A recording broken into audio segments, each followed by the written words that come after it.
As I suspected, 32 flavors.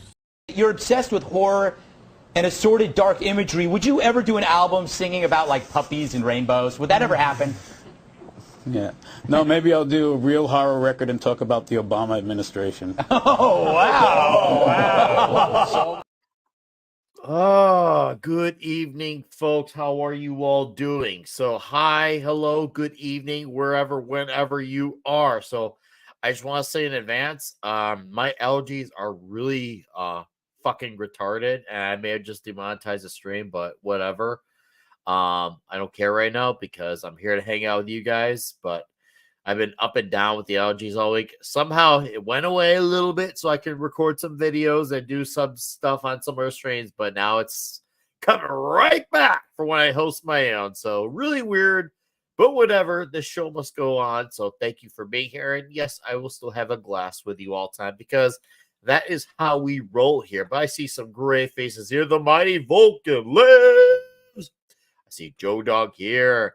Dave C. Dave C., I got your text message. I will respond back to you shortly. Of course, Pito Stays, Helicopter Tours, Brad Young. And then, of course, my good buddy, who's also part of Mead as well, The Price of Reason, sir. Nice to see you guys here early right away. Thank you very much. So, anyway, issues 53 through 56 of The Amazing Spider-Man. Volume 1, obviously Lee Romita Sr., and this is pretty much the Doc Ock story. The Doc Ock story, and I love it because there's threads from this one that kind of continue from all the way to when Doc Ock first debuted, and then to the last arc, major arc, before Ditko departed the book, even though he kept drawing the book, presumably after he left the book. Of course, that's a conspiracy of comics that maybe we'll have a conversation on for another day. So, anyways, we got more than hey, Bad Gamergate. What's up, Bad Gamergate? You want to ask about Mr. Esposito on the Eeks, sir? You're talking about Mickey DeMeo, what he was under his surname, if you will. How's it going? Welcome to the show. I see Keely Chow, Wagnar. Welcome, guys. But yeah, dude, yeah. I can't wait to talk about these comics, especially I'm a Doc Ock guy. As far as major villains go, he's definitely one of my favorites. He's not my Mysterio, though, as far as big villains go. He ain't my boy Shocker, but I love Otto, and because we love Otto, we still got to provide love for another guy who's not Otto. Who's that guy? Get back here, Shocker! Shocker! You can't escape me! I'll chase you to the ends of the earth! So, anyways, let's bring in some of the dudes. We'll start off with Clavi. Maybe he can correct me on the inking of DeMeo, if that was Esposito or not, because I can't remember the surname.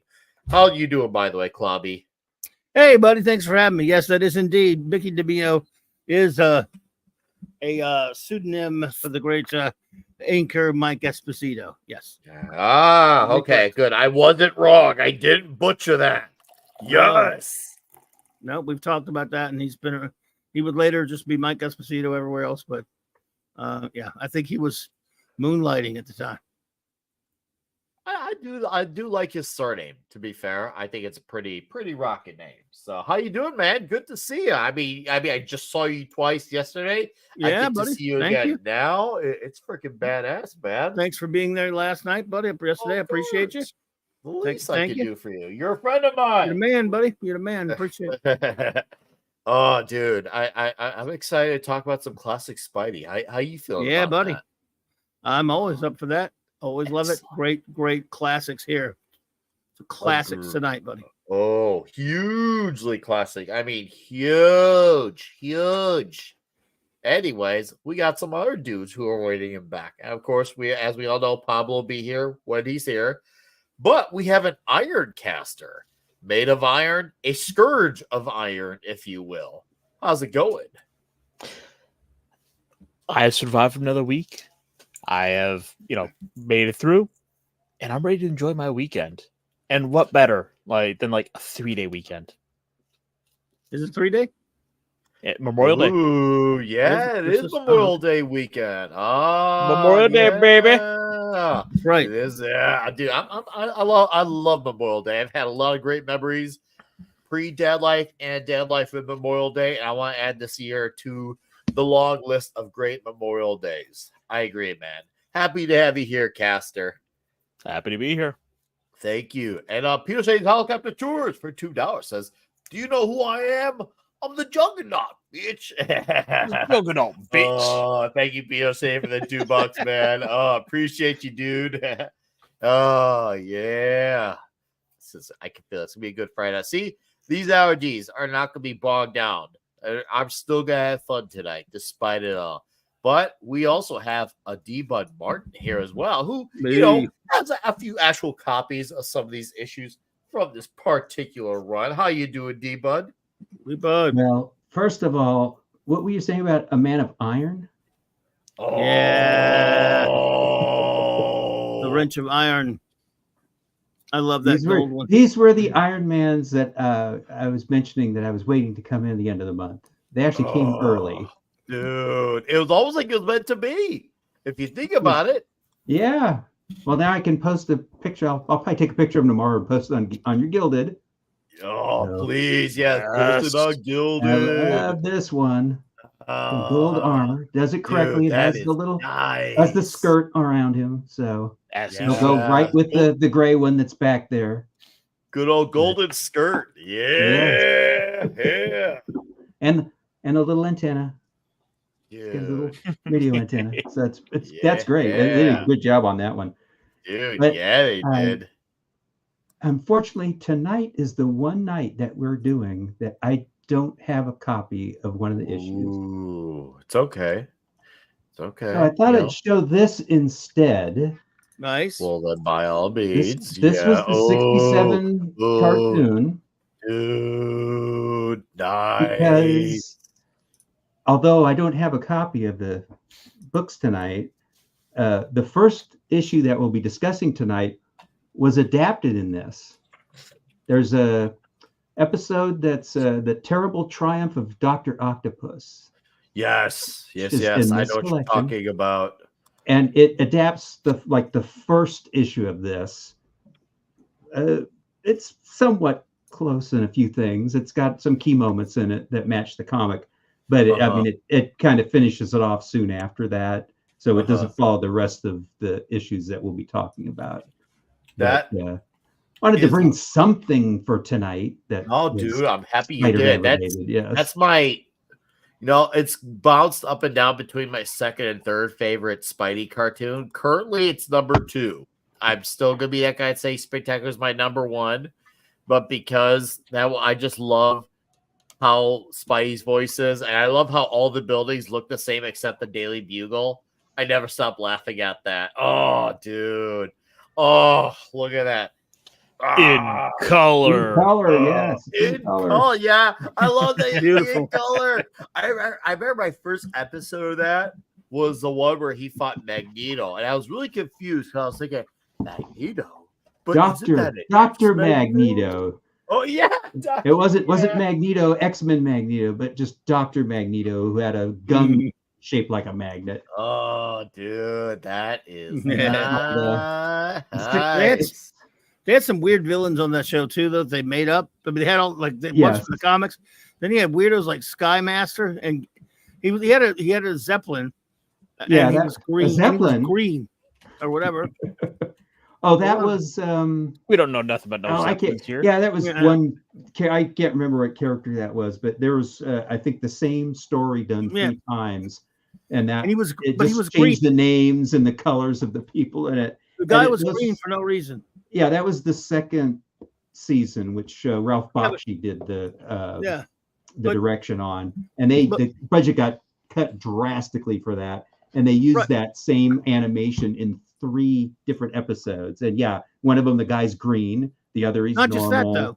No, there's another one where there's a bank robber who gets caught, and all of a sudden he gets all the buildings start going underneath, like they're being stolen, and the bank robber's green. Right. And then there's a mad scientist episode who lifts the whole island up, He's green. And he's green. Yeah. Why? I don't know. Another great moment is you know how Vulture is really obsessed about how you can't be a man with wings. And those are lines literally used in the comics. I was like, wow, they really use those lines for the show. I love on that. the You same- can't be a man with wings, Spider-Man. Yeah. Oh, so good. So you mean to tell me there were some semi-faithful adaptations of the source material? Up to and including the dialogue. Up to and including. Yeah, once upon a time. Yeah, but they had one on the same disc that I looked at. It had the enforcers, but it was just two of them, Ox and Cowboy. Not Montana, but Not Cowboy. Fancy Dan, not the big man. I know. No That part I Dan. didn't understand. I don't understand that Justice one for bit. Fancy Dan. How could you not have Fancy Dan? You know what? Here's what we do. And welcome to the show, Subhuman 84 and RJ Godzilla 81. Tonight, because Fancy Dan wasn't in that show, and we're gonna do a salute to Fancy Dan. So once again, my allergies suck, but I do have my glass. You can hear it. So this one's a Fancy Dan tonight for not being the 67 show. So to Fancy Dan, you should have been on the show. We salute you, sir. Howdy ho and salute. Hi, Pablo. How's it going, man? What can I tell you? Today is the 24th. That means it's a holiday on my country because is basically remembering the battle that decided the fate of our country, the freedom of our country. Yeah, that's so huge. Yeah, the battle was fought in the province that I live in. Actually, my great grandfather found vestiges of the war in just walking on the middle of around a few kilometers from here, I guess. He found weapons. He found what looked like human remains. Actually, he had stored a blade from that era. I don't know. It's strange to think that this day that we remember the freedom of our country is the day that we had our president telling us that freedoms are going to fuck themselves. So, stupid bastards. Yeah. It sounds like you need a Javier Malay to come in and, do the real saving there, man. Yeah. Just saying. Yeah. We need a good libertarian. I completely agree. Yeah. I'm just saying, man, we gotta find a way to reach out to Javier, but hey, man, you got a spare? Can you send one of them over that way? Because that would be hugely great. We would really love that for our friends in Ecuador. Really, really fantastic people. Just the best, We gotta get them going. And also Mars Monkey Max, I saw you said you received his Nicole's comics. Hell yeah, dude. I received mine as well. So we'll definitely get to those in a few weeks. Probably about 2 weeks. We will definitely talk a little about that. I'll even see if I can bring in Hojo for an appearance and talk about it for a little bit as well. But glad to hear, man. I look forward to hear your thoughts when you read them. Boy, man. Ugh, these allergies, bro. I hate complaining about this shit, but frickadoo on this stuff. But guys, are we ready to talk some Spider-Man comics? Never heard of him. Never heard of him? Oh, man. Well, he's really, really great. He's really fantastic. You love him. He's a super nice guy. He's not even like this big, super like hulky guy. He's just like this guy who's like 5'9", 5'10", and he spins webs. He lost me. He's a sticks man to walls, and he even though he's like a total geek, he has a blonde and a redhead that absolutely love him. Isn't that something? Okay. Moments before, yeah, he was like reviled. At the beginning, I kind of thought you were talking about Gary, but I don't think he has a redhead. Mrs. X-Ray Nirvana. girl is Asian, so I don't think she's a redhead. So yeah. No, Chrissy Mayer's a redhead. Oh yeah, there you go. Then we know that Melissa, and Melissa's a cool lady. we just have uncovered Spider-Man's secret identity. He's Gary. Oh, Gary. So we're speaking of, by the way, before we talk Spider-Man comics. So next week's our finale of this. The week after, I will be in Dallas. However, I'm thinking I still want to do a show from my phone in Dallas, maybe like a shorter version. I just want to see if the chat is good with that. Could they tolerate, I don't know, hour and 15 of me with a bad mic? Would you guys be cool with that if we do a little bit of a shorter show, just to at least have something? Because I really don't want to not do a show just because I'm out in the mountain, halfway across the country. Would that be all right, folks? Maybe I would give like Caster control to run the show per se if he's down with it. I want some honest thoughts from the chat. If you guys are good with that, we'll do a shorter show that Friday from Dallas. We got RJ right there saying do it, Nick. Okay, hey, as long as we're good with that, I'm down, because obviously Saturday's the meetup, and I'm gonna definitely try to meet Jim Zub, try to talk some Conan with him. Maybe I'll try to see if I can get a little Klaus Janson as well, because that would be cool.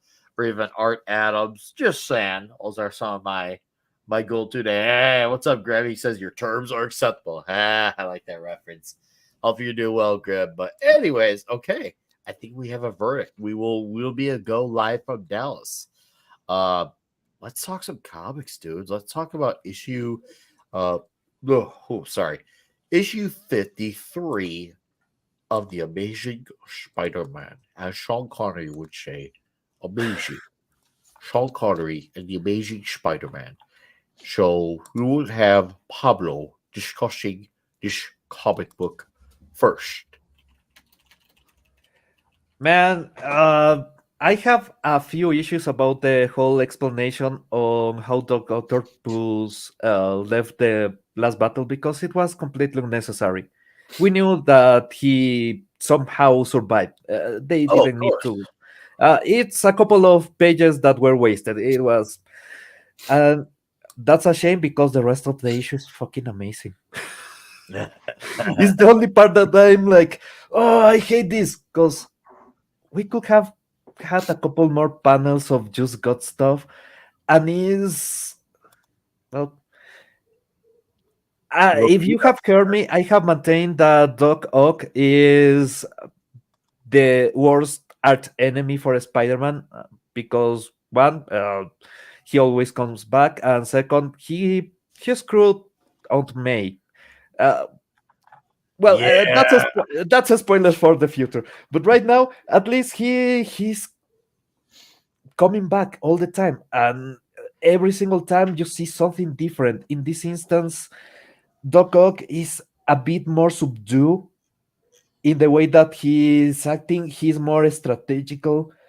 At the same time, Spider-Man is just there. He's on the right place at the right time. And when Stacy is not saying anything about, hey, where have you been? Instead, she's more kind of worried. And she takes the explanation that Pete only left to get the camera. And even Peter is like, she's the only woman that doesn't really care when I disappear. And yeah, pretty much, yeah. But you can see in the battle he's taking care of a lot more off the ground, and he defeats Doc Ock.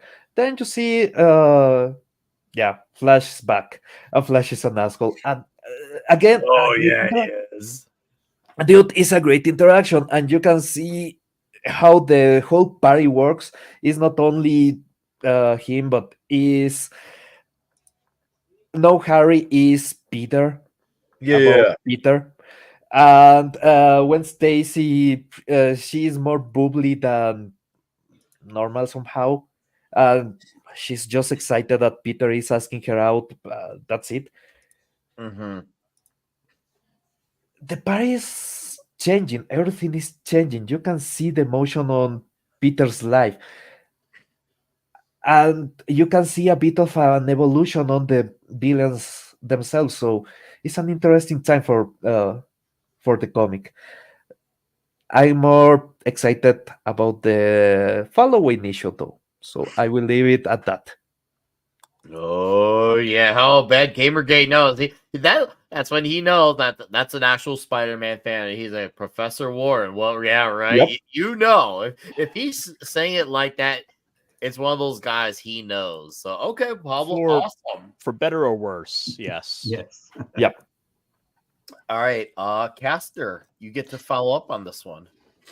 All right. So first and foremost, I thought I was just kind of having looking at the cover was how much Doc Ock looks like the Mole Man to me. Yeah, I can see a similarity in that, especially with the patterning of the suit, and then of course it's not as colorful as Mole Man, but I could definitely see where you come to that conclusion. Yeah, it's one of the things where you can kind of just, for whatever reason, the synapses in the brain kind of fire just the right way, and you're like, oh yeah, they kind of do have a very similar kind of design. You got a couple of the basic elements. They're all green suits. They're kind of short, pudgy guys. The goggles. You know, the difference is one has giant mecha arms, and the other one summons kaiju. But a couple of things that stood out to me with this is like you're really starting is seeing just the growing frustration Harry has with Peter here. How kind of coming back to these comics, and for kind of the first time going back and reading, especially these ones in the 50s, that growing frustration that those two are developing. How it's like they're always kind of thought of as, in sort of the bigger pop culture mindset of, these two are, this is Peter's best friend in the world. This is, Harry Osborn. This guy is so interlinked to him throughout decades and decades of comics. Only to see in these early years how this was kind of just more a friendship, sort of a friendship of convenience that is starting to show some wear and tear, some frustrations in it. That, Harry's basically acting like Peter's secretary, having to constantly take notes for him, having to keep telling people, no, Harry's not around. No, Peter's not around. He's out. Yeah, dude, Harry is mad. Harry is mad in this. You look at him in half the panels in this issue alone here. He has some sort of frustrated look on his face. Yeah. You could have swore that Peter didn't wash the dishes at home. But really, he just... Peter, you're always leaving rings on the coffee table. We got coasters for a reason. Probably drinking out of the milk from the carton, too. Oh, that's good. Anything else, Kester? Go ahead. Continue. You can elaborate. Little things like it's great seeing Gwen getting all excited here with and getting to see Doc Ock back, because look, he is like arguably one of the top. Oh yeah. What would we say? Top 3 Spider-Man villains. Period. I agree. Top 3, top 2, depending the perspective. And for some people, he's even the top gun for some. Yep. Because you at the end of the day, it's like that top 3 is essentially Doc Ock, Venom, and the Green Goblin. That is the 3.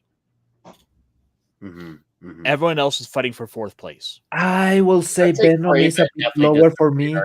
Did I mishear? Because I'd say Craven has a good argument. He could probably make top 5, but the thing is, like, Craven doesn't have quite as many iconic stories involving Peter. It's not as many. Craven's life. His story is probably as iconic as the best of them. The one that he does have is very significant. So yeah, you're right. In terms of the quantity, yeah, but in terms of the quality, though, oh man. I only have one reason why, and this is a shame, why I will disagree about Venom. and it's because after a point they started to turn Venom in more like a rival, and they have been messing that villain side for a long time. No, Venom is more like an anti-hero, and that's the only reason. If you go for Venom before the whole shit with even maybe when the second replication of Venom, I will say, because Carnage, there's still they are teaming up, but is out of necessities. They still don't have anything that shows any partnership. But after that, with the Scream and everything, I will say they have turned them a bit into free enemies. Well, yeah, but see your but, perspective like, the on the thing is, frenemies thing. Okay. yeah, but like it's that the thing is, Venom has gone on to become such an iconic character. He's sort of superseded Spider-Man in some aspects. Oh yeah, Like he's been able to transcend Spider-Man as just being one of his rogues galleries to being a hero in his own right. But you ask people who are like Spider-Man's top like 5 villains, those 3 names are going to get thrown out. He probably would be. He wouldn't be in my list, but yeah, he definitely would be in a lot of lists. To me, he's never been an actual full-on villain, and I say it because as far as heroes go, his true vendetta was against Spider-Man. He's always kind of respected other heroes, and there's been more of that friendly relationship. But yeah, more people would choose him, even though I myself wouldn't. I know, but obviously I'm in the absolute minority. For me, I'm Green Goblin. Even though my personal favorite is Mysterio, however, I know that's just my take. I know for some people they probably would consider more of a top guy, but if I had to guess the public perception, yeah, probably Goblin, Doc Ock, Venom, and that, and maybe Craven. I'd say from a popularity standpoint. Yeah, I could popularity standpoint, you can argue about Electro, and you can argue the Vulture is left in dust in popularity because he's not really that popular, but he's a great villain. Yeah. Although I think for Spider-Man, it's not a top 5; it's a top 6. Oh, nice! Good. All right. I want before you actually, you're all wrong. The number 1 villain is J. Jonah Jameson. Oh, well played. I just want to acknowledge these 2 comments really quick. First being a super chat from Jennifer Grover for Canadian 5 says, "Hey, all you angels, and hello to you, Jennifer. Thank you for being here. Thanks for the Canadian 5. Hopefully you're having a good Friday night. Appreciate it." And Bad Gamer Grade say he met me in 07. Dude, man, wow. I love you so much. Freaking awesome. Okay, I hope I'm not jinxing myself turning this camera back on, but we'll see if I last. But you got anything else to add to this one, Caster? The fact that we're just gonna let the guy with like the cape and the goggles into like the building with the experimental super science experiments. It's a nice look. It just seems like it's a good rule of thumb in the Marvel universe that like, hey, maybe the guy who looks like a villain probably shouldn't be let in the room with the big science experiment. We're gonna we're gonna I don't know. We'll come up with a new term for how to profile people. It's not racial. It's mutant status. Well, no, you just it's like you look at a guy like the Leader, or you look at a guy like the Wizard. Yep. You're like, that's totally a villain. We're not letting him into like, we're not going to let this guy into like the janitor convention because you could probably steal a super cleaner. The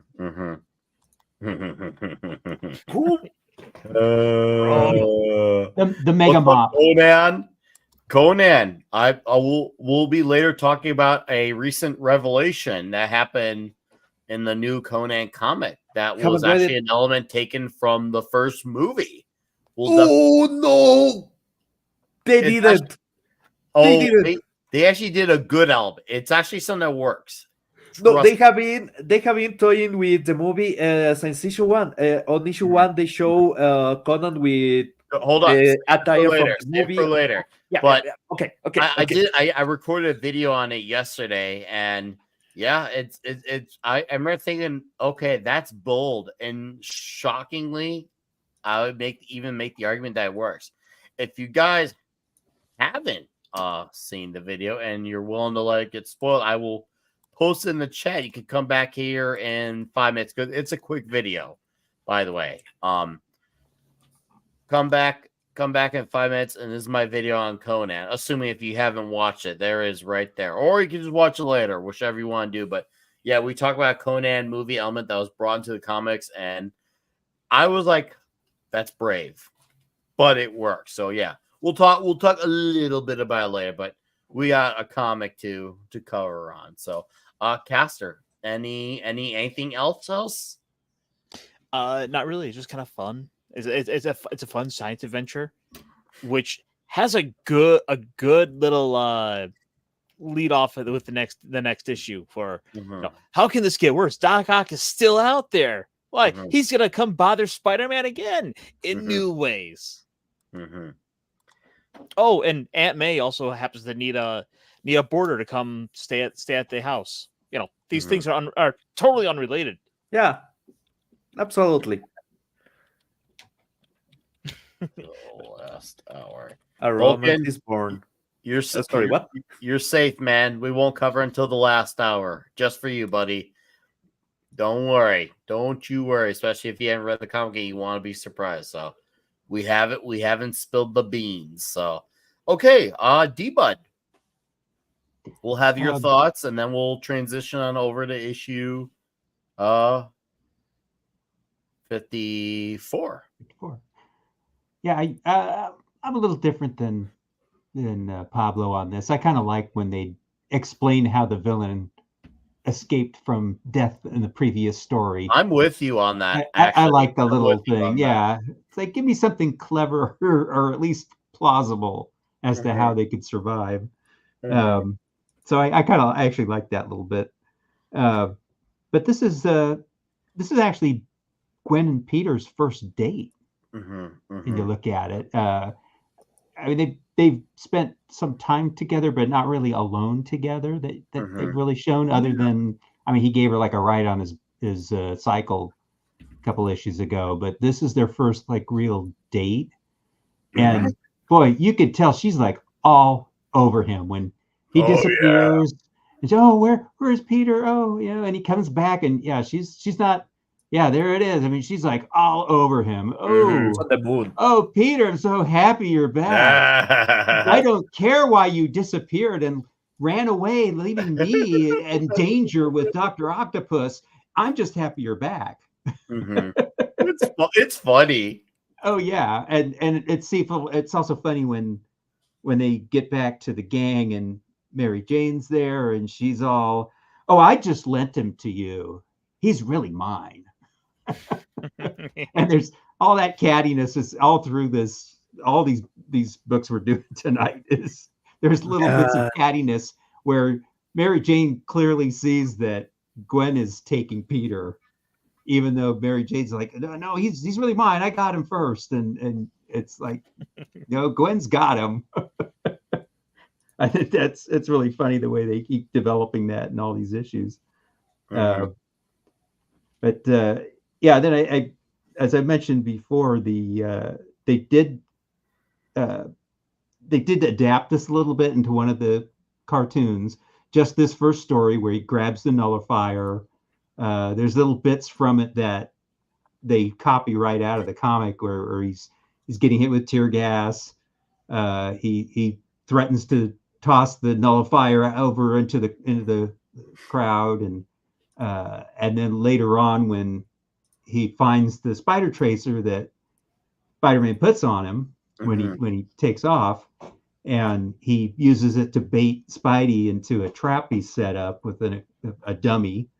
And in the same way, he spots that, hey, how come my spider tracers has somehow crawled down onto the chair? And I put it on him, not on his chair. And he goes, I'm going to shoot this web ball. And that they have that sequence exactly the same in the cartoon. Yeah, so that it's it's a great comeback with Dr. Octopus. And they had the little teaser earlier where Aunt May said, "Oh, we need a border," and I'm surprised they spoiled it like this at the last panel. It's like, oh, why did you spoil it? Why did you just have that be the surprise for the next issue? But yeah, the other thing that cracked me up is that he stops Dr. Octopus from getting the nullifier by hitting him in the face with this webbing and covering his eyeglasses, which he's done before. Yeah. And I'm like, wait a minute, Dr. Octopus had that happen the first time he fought him, and he put some solution on his glasses so he couldn't do that again. Somebody forgot to tell John Romita that. Well, that happens a lot with the change of hands. Yeah, But wait a minute. Dr. Octopus is used to that. He's got something for that. He's gonna use that. I thought I'm a super scientist. You expect me to remember that, like, my most hated enemy's, what one utility weapon he has can be easily defeated by non-stick spray? I just had to spray Pam on my eyeglasses. Last time we fought, he kicked me in the balls. I need more protection on my left scrotum. Yes, you should. You actually should. It's very important for supervillains, okay? No, I absolutely love this issue. I was like, dude, this is a great way to get the character back, make you give you a great reminder of why this villain is very important to the Spider-Man mythos. And why, even though Spider-Man's gotten away from him, he still hasn't had a true win on him on top of it. So it lets you know how formidable Otto Octavius is. And it's also the start of a very important thread that plays out in years to come. Yes. As Otto and Aunt May meet. It's a boy, does that meet again. Stand out. Love is in the air. Yeah. Well, he's met him before. Yes, but this is where you could the first steps become very real per se. Very real.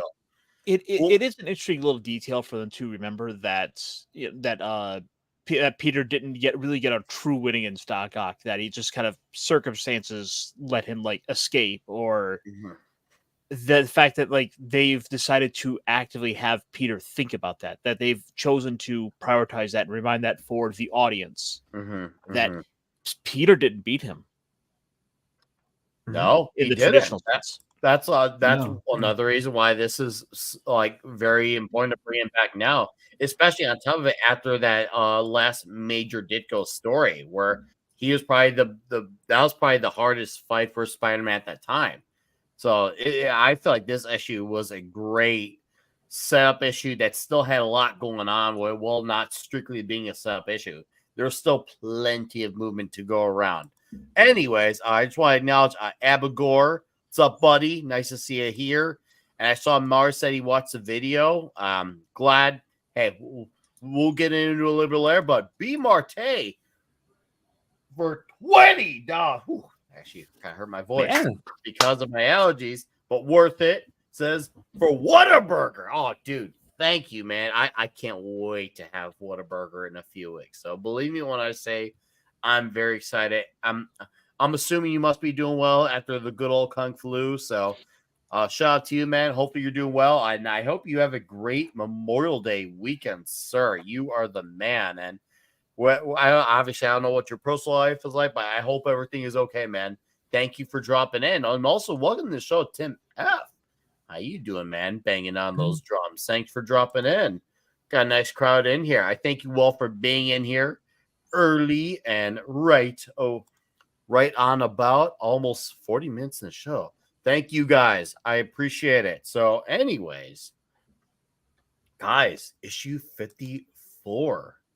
I mean, D-Generation X once uttered the words during the Attitude Era of the WWF with, "Are you ready?" So I think it's safe to say we should get to issue 54. I mean, are we ready to talk issue 54? Are we ready for that? Oh, whoa. We lost Clobby. He wasn't ready. Come back. Clobby. Do it, Clobby. I'm ready. It was too much for his internet. His excitement was too hard for it. All right. Before we move on, Dave C gifted a membership, and looks like it went to Tim F as well. Hell yeah to that. So that he not only gifted a membership, but he gifted a huge membership on top of that as well. Thank you, Dave. Appreciate that, buddy. Thank you. I'm sure Tim will be grateful as well. By the way, Wednesday night, we will do a member stream. I'll probably do around 6 o'clock. For sure, 6 o'clock. That way, it'll be an hour before, in case Loki does his show, his roundtable show with Clobby 24/7. And if they don't do their show, we'll go a little bit longer. But Wednesday night, man. So it's gonna be fun, and I hope to see you there, Dave. If not, there'll be a next time. But guys, I'm ready to talk ASM 54. Are we ready? Yeah. Yes. Clobby, come back when you can. Okay, let's see here. So, you know what? We'll let the Ironcaster start off with issue 54. So, and this amazing cover, by the way. Oh, man. This is great. I like this title. It sounds almost like an old school, like a Disney movie or an old movie from the 30s or 40s. The Tentacles and the Trap. Well, I mean, you look at this cover, and just right here alone, we're putting Spider-Man in this situation where you look at the body language for Doc Ock. Mm-hmm. He's in the middle of running away. The wall is wide open, rubble everywhere. He's gonna get away, and here's Aunt May in his arms. Mm-hmm. You want to pull that up just a little bit? Yeah. It's an outstanding cover. Yeah, where the body language is telling you, Peter has to decide: am I gonna go and chase after him with what looks like Aunt May's jewels, maybe? Because you can't quite tell what that is in the box there. Mm-hmm. And here's Aunt May passed out, and here's Aunt May who's no, it was his luggage.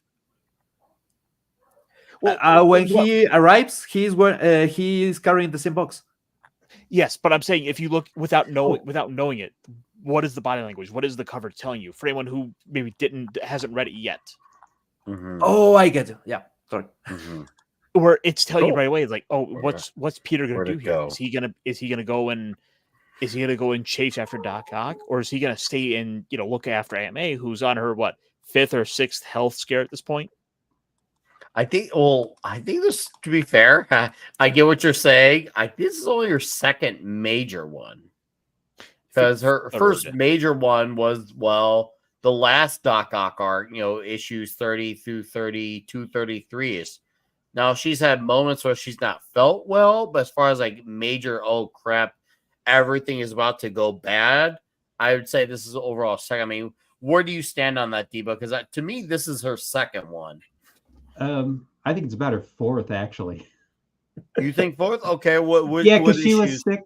Because she was in issue number 9 and 10. She had to get a blood transfusion because she was doing poorly. That was the first, which led to the story in 31. And then she had a heart attack in 17 when he was fighting the Green Goblin, and he had to leave.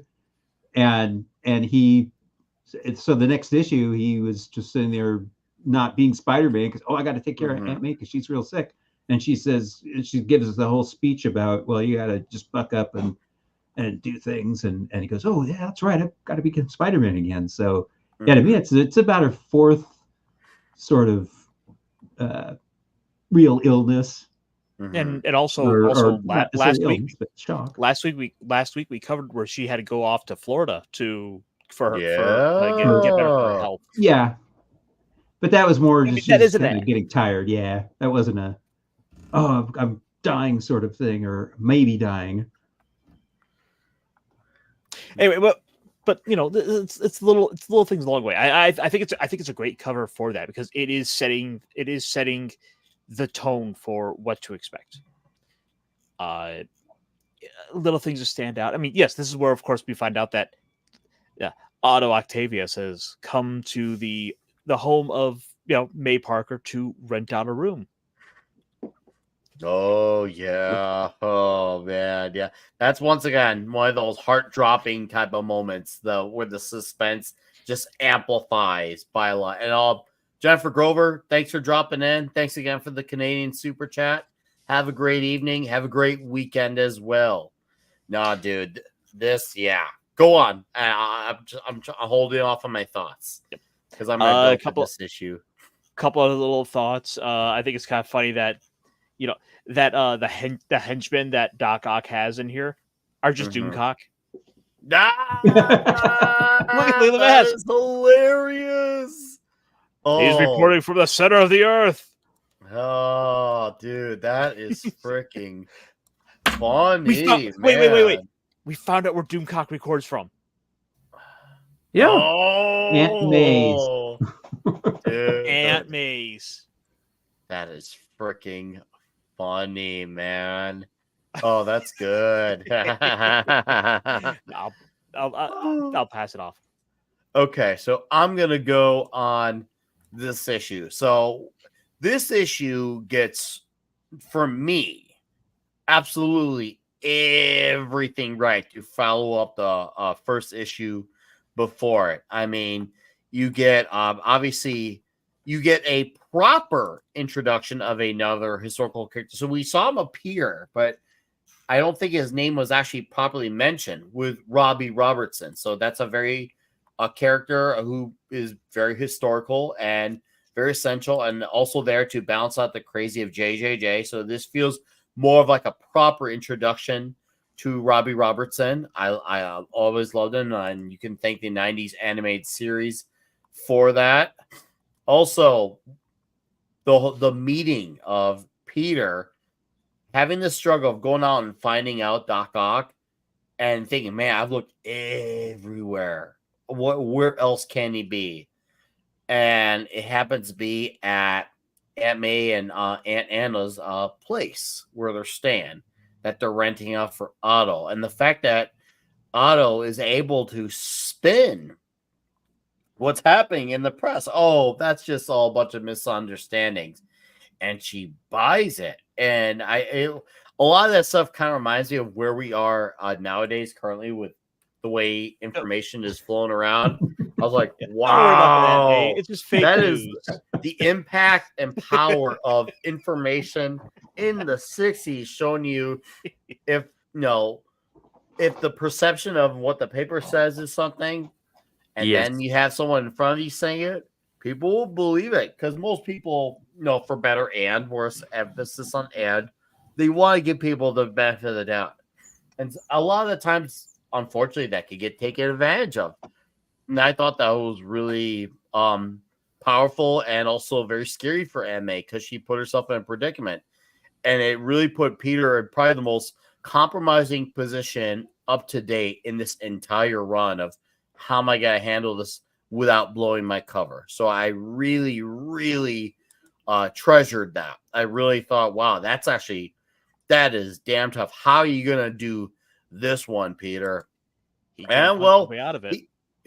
He gets to a point where he finds a clever way to, make it work. But even when he did work, he had the most Spider-Man outcome out of it. He won in the sense that he was able to get Ock's attention, but ultimately he lost because it put someone he cared about in really bad danger. And because there's that public perception, Ock was able to spin it right on him to his face. And I was like, wow, damn, that is the Parker look on steroids right there. Especially after you saw him earlier in this issue being so concerned the way he was. Now it just all backfired in his face. Once again, it goes to show you Ock doesn't always have to be great with his strength and his tentacles to win. He could play the emotion game and it works. And he doesn't know that Peter's Spider-Man at this point, so he doesn't realize he's getting to him by the emotion game. But for Peter and the reader, we know it, and we feel that along with him. That's it. That's the magic of the issue. Yes. That tension, that feeling, that's precisely it, Nick. Yes.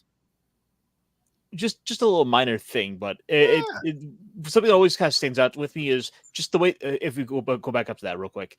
Yeah. The way the pupils are drawn makes Peter look cross-eyed. And you see this a lot where the eyes don't quite line up like they ought to. And it just once you start looking for it, you can't unsee it. Oh, Mars Monkey, he looks like someone else to do a Biden. Like especially Jameson. Where will you be when the acid hits? You guys, this is killing me. Oh, that's good.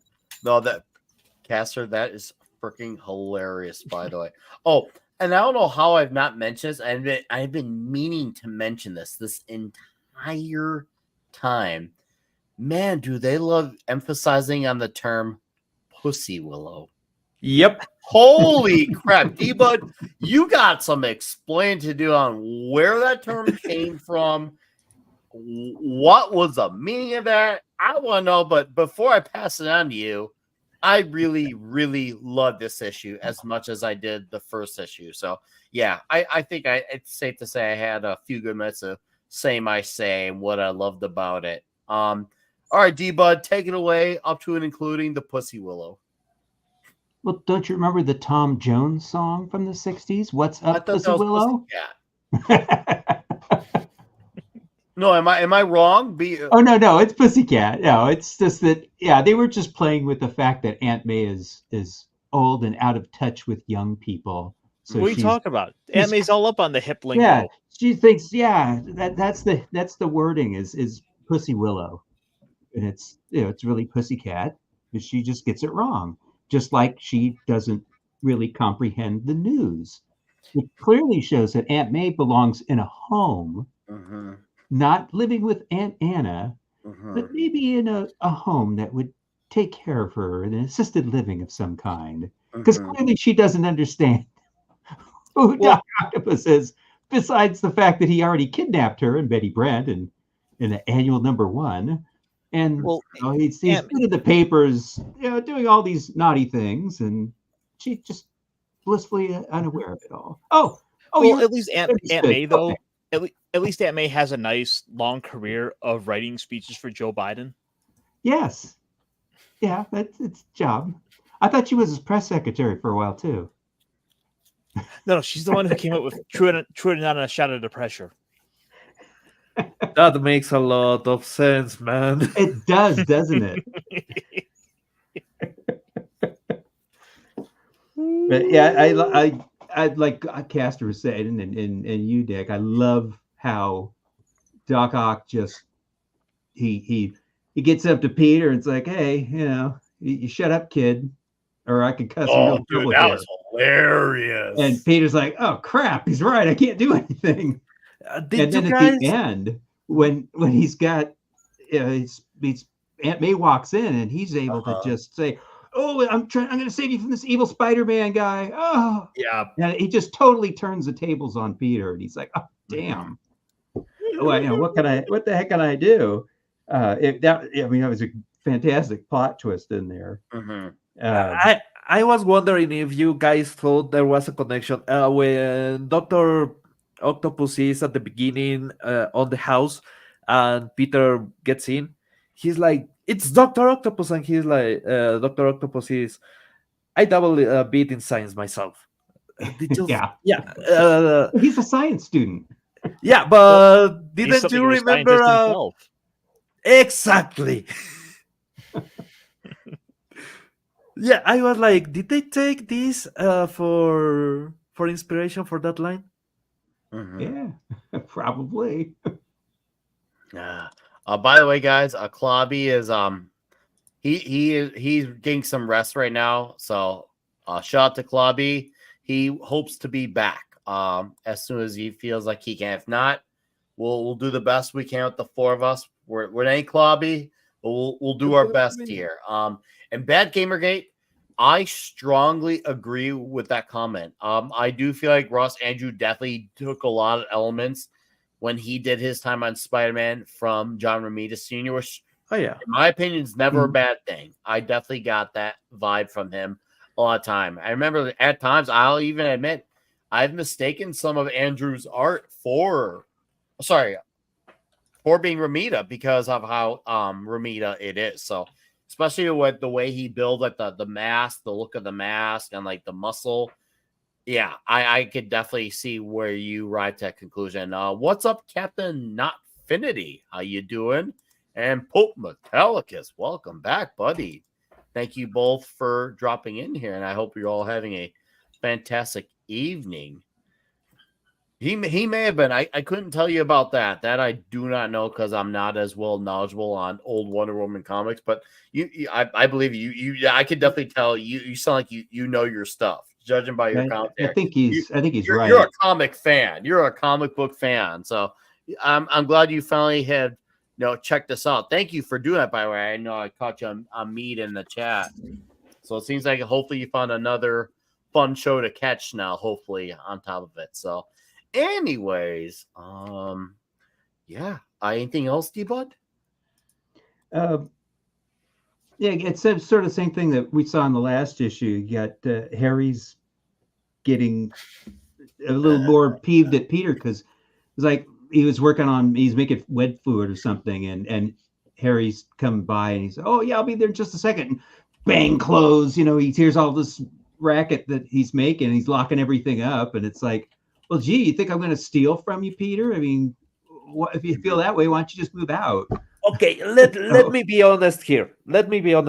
If I have a roommate and he's playing with chemicals on his room and he's completely shut in, and I don't get invited, I will take offense too, man. I need drugs too, man.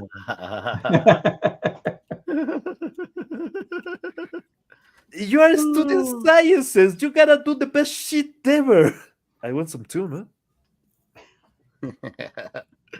Oh man, too good.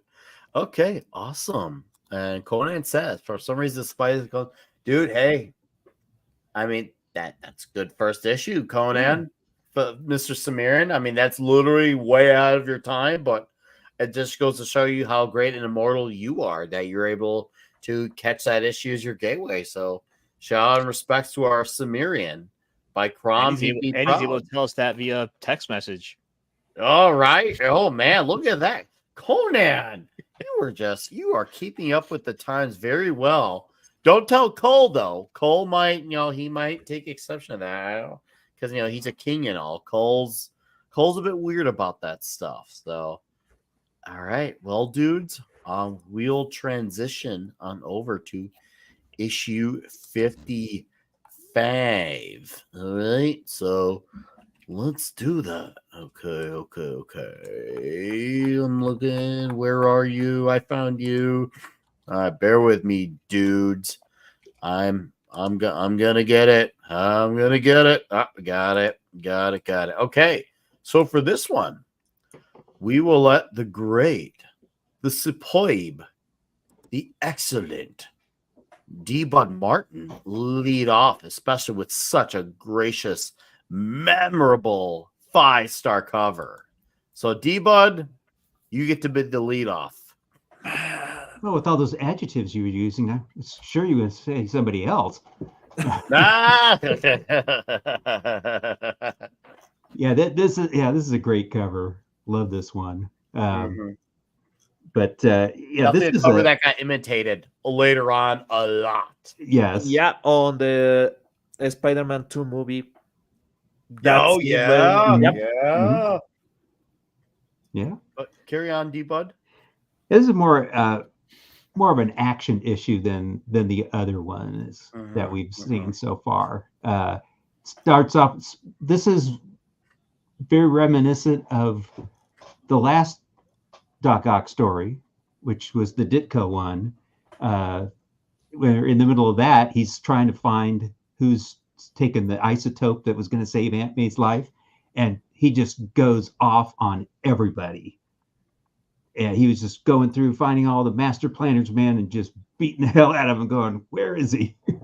And you've got the same thing happening here because he caused Aunt May to have a she's again, she's just been shocked, great shock, and so Peter is PO'd, and he is out to find Doc Ock, and he's tearing through all these underlings. He's finding all these master planner men, and just talk. It's just like what was happening in issue 32, where he's just going off. He is PO'd. He says, "I'm going to find this guy," and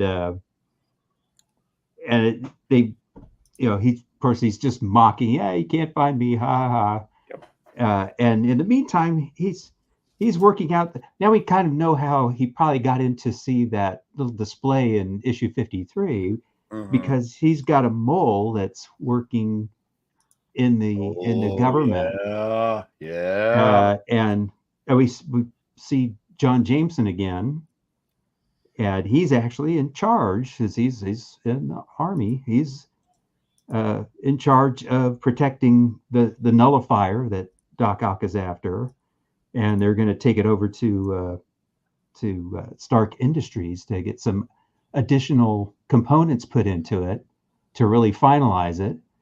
And he's got his mole and tells him all the information so he can go over and get it. And so they got a big long action sequence where he easily steals it from this little convoy they've got going. And I love how he's got them trapped in their cars with the bulletproof glass. They can't do anything to me because you can't shoot at me because I've trapped you in your car, and you can't fire at me because you got bulletproof glass, so you can't shoot out just as well as people can't shoot in. I thought, that's clever. Oh yeah, absolutely. And then of course he takes off he actually gets it, and then the last place you'd expect him to go is where they were planning to take it in the first place, which is Stark Industries. But no Iron Man. Oh, you know what? Oh, I'll say my opinion for it, but yeah, you're right. There's no Iron Man, but they explain why. Yes, they explain why. Because he actually he'd just been zapped by the Great Gargoyle who was dealing with him, and so he wasn't able to fight. And they say he was in another part of the factory.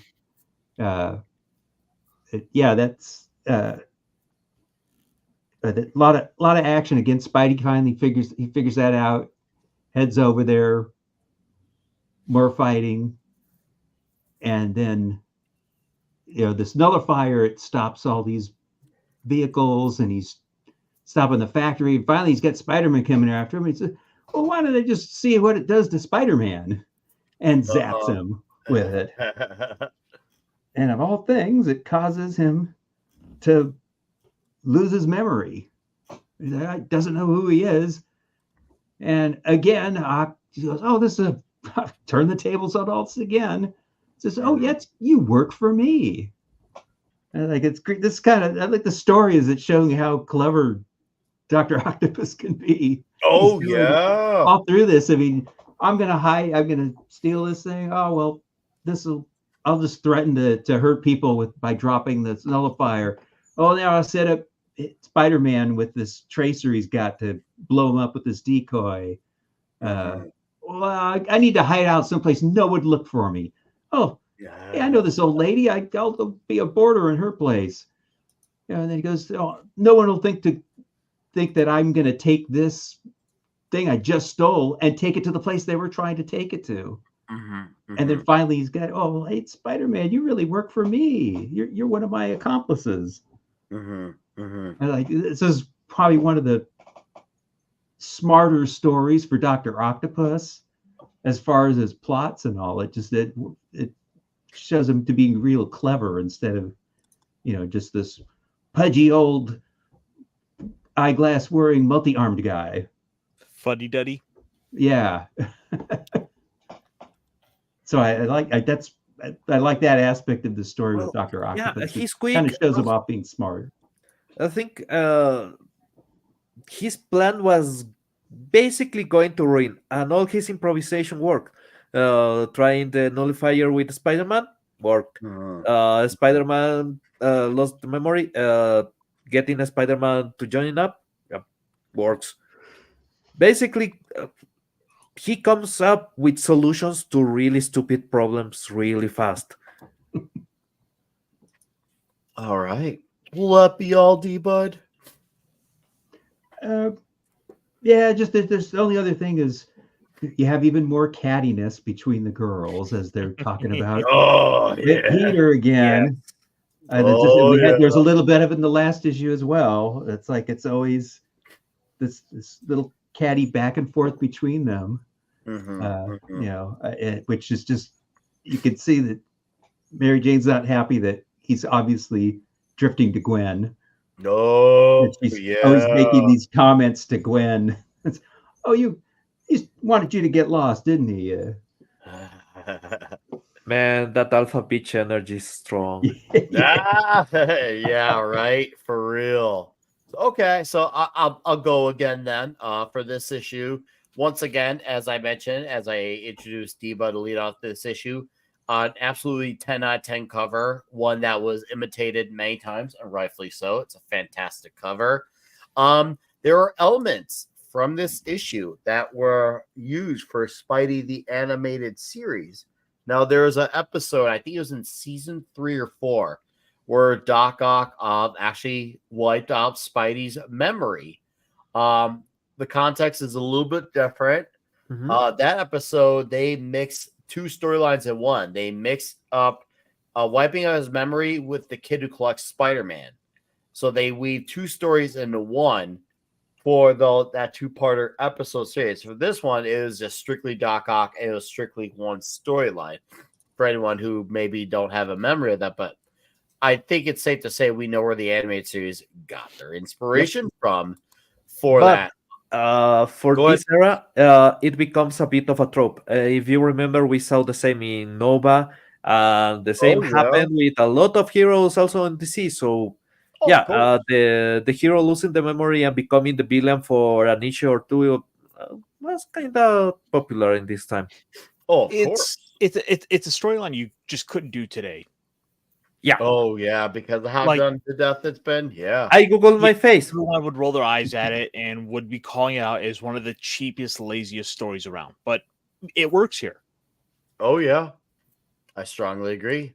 God, where was I at? Oh, yeah. The season 3 element. I want to say I absolutely cherish this panel because you see, once again, I feel like this is one of those John Romita Sr. Unleashed panels here. This is probably my absolute favorite panel. You see the devastation of what he did when he had the whole fix set in, where he had the mole and he got to finally get the whole payoff set up to get the nullifier. I mean, he got the drop on them real good, and he really realized how dangerous he is when all his tentacles are in play. And he is ahead of everyone. He is dangerous, and it really feels like, wow, okay, this guy is a genuine threat. Of course, I love the absolute explanation for why Tony Stark is not around. I mean, yeah, you could say it's convenient, but for me, in terms of continuity, I'd argue that it made the story feel like it was relevant to everything that's going on in the Marvel Universe. So for me, I'd argue it's quite the opposite convenience. When heroes attending to something else, well, he's not two people, he's one man. So I thought that was a great way to do that. So and I gotta say real quick that was done really well here. That it made me it made me stop and say, I gotta go read that issue now. Yeah, right. I want to see what happened there. Why is Iron Man incapacitated in his own factory? Right. I love that element a lot. Well, I could get my copies of those issues out now. Oh, we're telling you with a good time. Oh, hey, I won't stop you. So yeah, I love that element, and also once again, even when Doc Ock is so dangerous as he is just with his tentacles, but man, once he gets a nullifier, you realize how drunk on power he is, and you're like, oh damn, how is Spidey gonna get out of this one? Because he is screwed here with everything that happens. It's a hell of a fight. It's a really great fight between the two. Doc Ock is a lot more on the Spider-Man. He knows the quips. He knows he'll try to distract him. He knows what he's dealing with, and he's not falling for a lot of the distractions, the tricks, whatever if you will, with it. And I love that Ock is really, really adamant about making sure he's not losing in any way, shape, or form this time around. Even though he's not been truly beaten proper, he still sees that this is his win, and he's got a team with him to do it. On top of it, he has experience with the wall crawler. I thought, once again, it was a great issue with another great cliffhanger. As we now see, he has our hero stunned, not knowing who he is, wiped of his memory, and the fact that he's able to convince him, oh, you work for me. Like, he realized, oh, man, I could use this as opportunity. He doesn't use it as opportunity to make fun of him completely yet. He looks at his opportunity of, how can I use this to help me? Because, well, you see him use Spidey to his advantage early on in the following issue. But we'll get to that when we get to the next issue. But yes, other than that, in my opinion, a very strong, excellent issue. And yes, that could be my Doc Ock favoritism speaking. But come on. Panels like this where he's supreme. I can't just not say that's super villain 101 at. Anyways, I'm gonna give this one to Caster. No, you guys are right on the mark with this. I think this is a fantastic comic on its own. Even if we don't even like, just this is one of the better books because it is building upon everything that's come before it. We have so many of the elements. We have the cattiness of the girls going back and forth with one another. We have Jameson showing up to be Jameson. His son is there, and he's relevant. He's saying, well, I'm not so sure about this Spider-Man being such a bad guy. It doesn't matter what my father says in his paper. We've got Harry getting frustrated, basically yelling at Jameson when he's calling for him to come take pictures of Spider-Man. There's so much in play that makes this a great book. And on top of all that, I think this is some of the best art we've gotten to this point with the book. Look at the motion here. Like everything is going on. We've got the henchman kind of hanging out the door, like just apparently gonna shake a fist at Spider-Man. We've got Doc Ock upside down. Two of his claws are tied in a knot, and he's still like fighting with him, holding him at bay. Spider-Man is always in motion, like he always is. Dude, this is fantastic. I dare say this is amazing. Nice. And Romita didn't like doing Dr. Octopus because all those arms and stuff was just so much more he had to deal with drawing it. So he was challenged by drawing Octopus. Well, and then on top of that, you look at even just with the arms themselves, like the extra line work on those on top of Spidey's costume. Mm-hmm. Like there's both these characters have so many extra lines you have to work in just for like pattern work. Mm-hmm. No, you're right, but man, does the reader benefit so much more when we get to see Romita unleashed because of it? I'm sure for Romita it's probably stressful to do this entire arc, but man, do we enjoy it because you can tell, even with all the pressure and the deadlines and all, he still absolutely nailed the menace of Dr. Octopus with the tentacles, with his intelligence showing on the pages, with his drunken on power gloating rants. He absolutely nailed Doc Ock. Yep. Will that be all, Caster? Yeah, no, I thought I'd keep it short. There's been so much already said about this book that makes it well worth it. Okay, awesome. Well, guys, give me about 1 minute, and we're going to transition on over to our last issue. So just go ahead and chat, and I'll be back in like 2 minutes. Yeah, so all in all, this has been some amazing. This has been some fantastic work. Even this little things like that genius of Doc Ock is gonna go and hide in the manholes in such an obvious place. He's gonna go and take the nullifier off right to where they were planning to take it all along. It's like that's the last place they would think he would take it. Yeah, and Aunt May's home would be the last place they'd look for him to. Yeah, I really like how clever they made him in this, because it just the last one, he was the master planner in that last story of his, and it was kind of cut really short. I mean, the fight between Doc Ock and Spidey and that lasted like 2 pages. That was it. It goes really quick. Yep. Because there was so much other story going on that when it came to the actual battle between them, he hasn't Ditko had it last only a couple pages. And it's like boom, boom, done. So this is kind of making up for that, in that there's a lot more action between Spider-Man and Doc Ock throughout this whole story. Whereas there was almost none in the previous one, even though he was the villain in that. But the way he's able to manipulate people in this, like Aunt May and Peter and Spider-Man, is something you hadn't really seen before. I mean, a little bit in the that annual one with the Sinister Six, he's being nice to them. He's just giving them tea and all this while he's actually been kidnapping them. So that was kind of easier to understand, that Aunt May wouldn't notice anything going on. But at this one, he's really manipulating everybody in it. He's even got down to where he's got a mole that's in the government that's helping him to manipulate those people as well. I mean, he knows their plans. He knows how to plan against them to steal this nullifier, and it's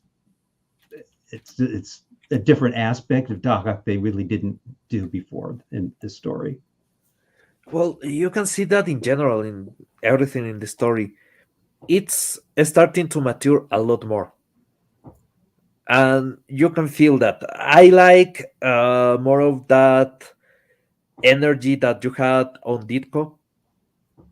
But with Romita, you start to see a lot of more sensible taking of how to approach a story, how to think the plan, how to think the execution, the why everything is going on is not just and then this happened. That Ditko had a lot of things that happen almost like a Deus Ex.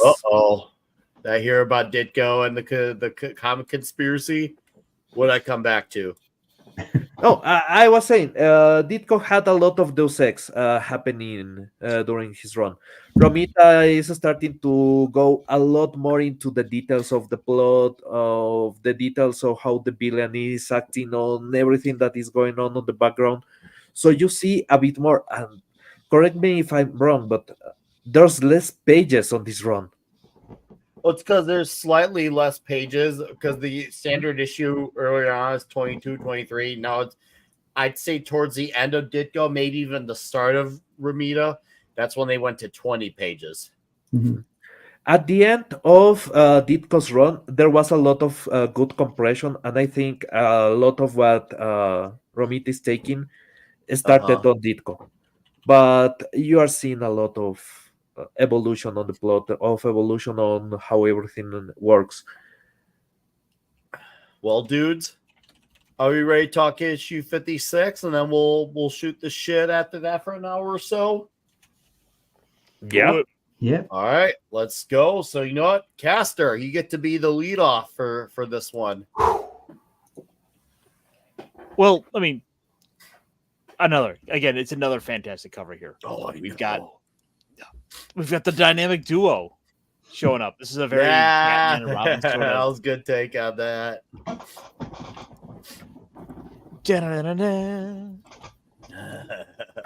I think the chat has kind of pointed to the right direction on why Spider-Man became a bit even darker. Romita wanted to stay on Daredevil. Yeah. He wanted that kind of storytelling. Oh, he made it very clear. putting not only did like he with the attitude, but also the fact that he would integrate Matt and Foggy in quite a few of the issues too. Yep. It was clear that there was a love. I know when Romita Senior passed, Razor Fist did a great video highlighting that when Romita wanted to work on Daredevil when Romita passed. And of course, rest in peace to John Romita Sr. Mm-hmm. You fucking legend. Anyways, Caster, I'll shut up. Just that, little things kind of stand out with the issue. Of course, even though he's coming to, and he's now being told that like he works for Doc Ock, parts of him are like that core element of who he is deep down is still there. Like he's finding it's like this on the subconscious level. He's finding little ways to resist. When he goes to get the element they need, he goes and intentionally leaves the map behind that shows like how to get right back to where they're at. And even he himself acknowledges that, like, I know I should take that, but I'm not. Why is this?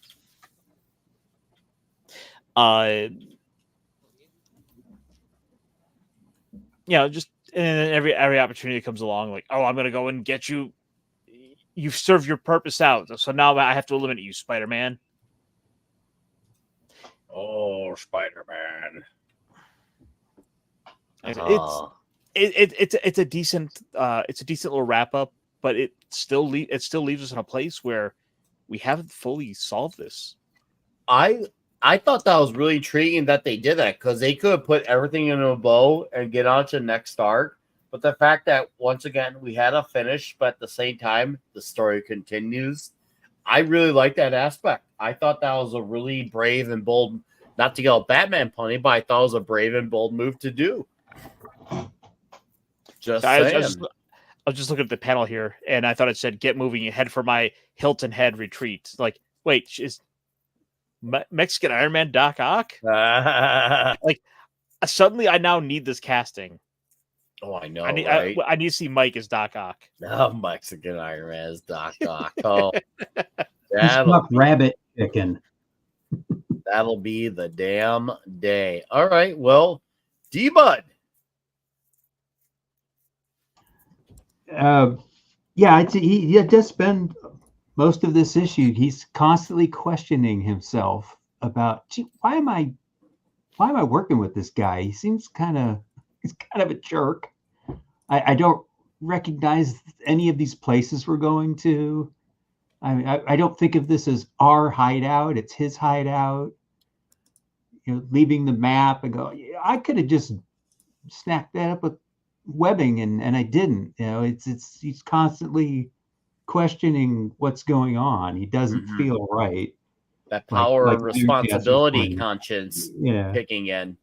He knows something's not right. And of course his spider sense is telling him it too. And he doesn't quite know what his spider sense is because of his memory loss. But he's kind of got a subconscious thing knowing that's telling me something's not right.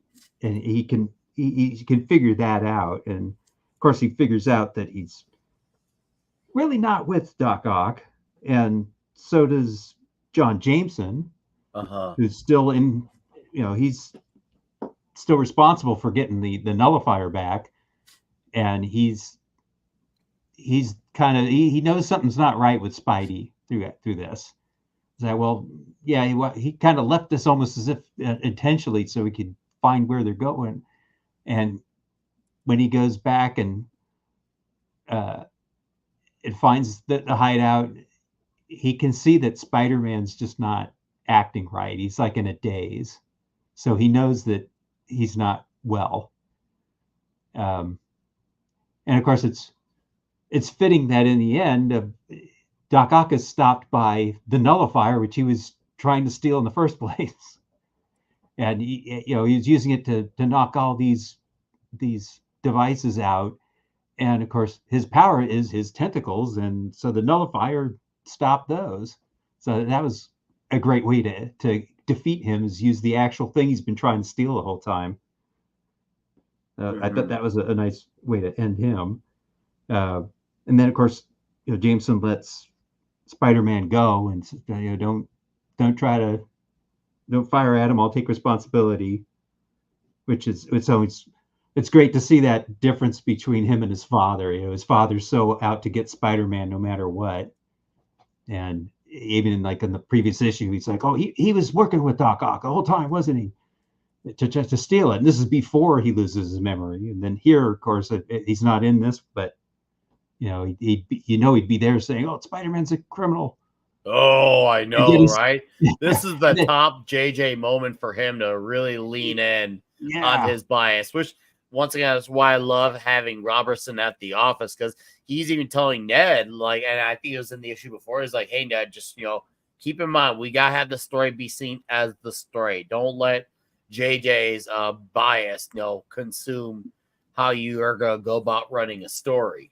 Yeah, which really shows Robbie's personality right there. I mean, right from the start, you go, okay, this guy's a real good journalist who wants he's true blue, and but he wants things checked. He doesn't want to just run with things, and he certainly doesn't go the bias thing. He wants what real journalists do, which too bad we don't have that anymore. Yeah. Back in the old days, we had journalists like that. Yeah, when I was a kid. And speaking of characters, though, this issue is the introduction of another major supporting character, and that is Captain Stacy, Gwen's father. Yep. And this is his first appearance. They don't do too much with him here. He's just advising on the situation with Dr. Octopus and Spider-Man, but this is the first time that he shows up in the comics. Yeah. And he's a retired police captain. So, and then you saw there was even more stuff with the girls. Are all worried about Peter because he's been missing for a while now. So it's like, well, where's Peter gone? And so this is going to be something that, because at the end of the story, he still doesn't have his memory back.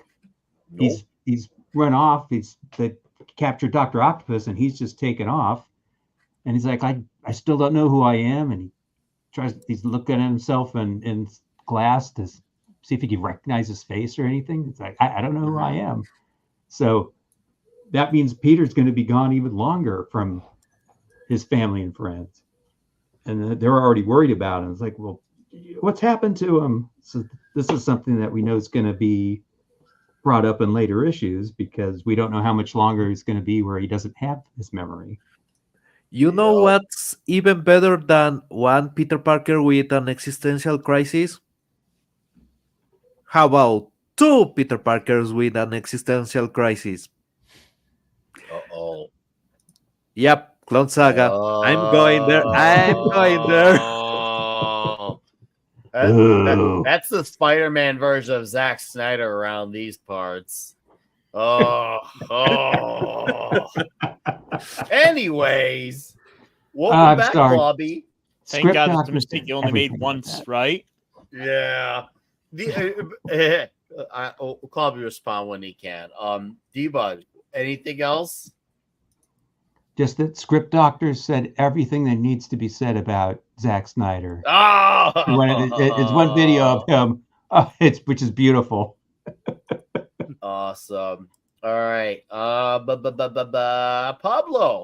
If Klobby comes back, we'll let him at his thoughts. I'm here. Go ahead, Pablo. Oh, all right, cool. I'm sorry. Klobby, no, you're sorry good, about man. that. No, you guys got it handled. Don't worry about me. Let's go ahead and finish it up. All right, Pablo, have at it. Okay. It's really difficult to think Spider-Man as a villain because of how dangerous he will be, and you are seeing it on the page right now. The only thing that he messes up is leaving the map, but he's damn effective at taking up anyone, and that shows you how difficult will be a world where Peter Parker followed the wrong path, where Spider-Man becomes the villain. And that bit of taste also shows you how much Spider-Man is holding up. Because here of course, he is not trying to follow the rules. He's not trying to just stay alive and complete the mission. He's actually intending to fight. Mm-hmm. You can see how effective he is, how dangerous he is. Is a rare instance. Is a different kind of perspective on Spider-Man. Meanwhile, you get a resolution that is really clever because it make seem like Spider-Man is still a good guy. He doesn't really know, but him leaving the map, him leaving a clue that is crucial to capture Doc Ock, is the reason why he's let go at the end. Mm-hmm.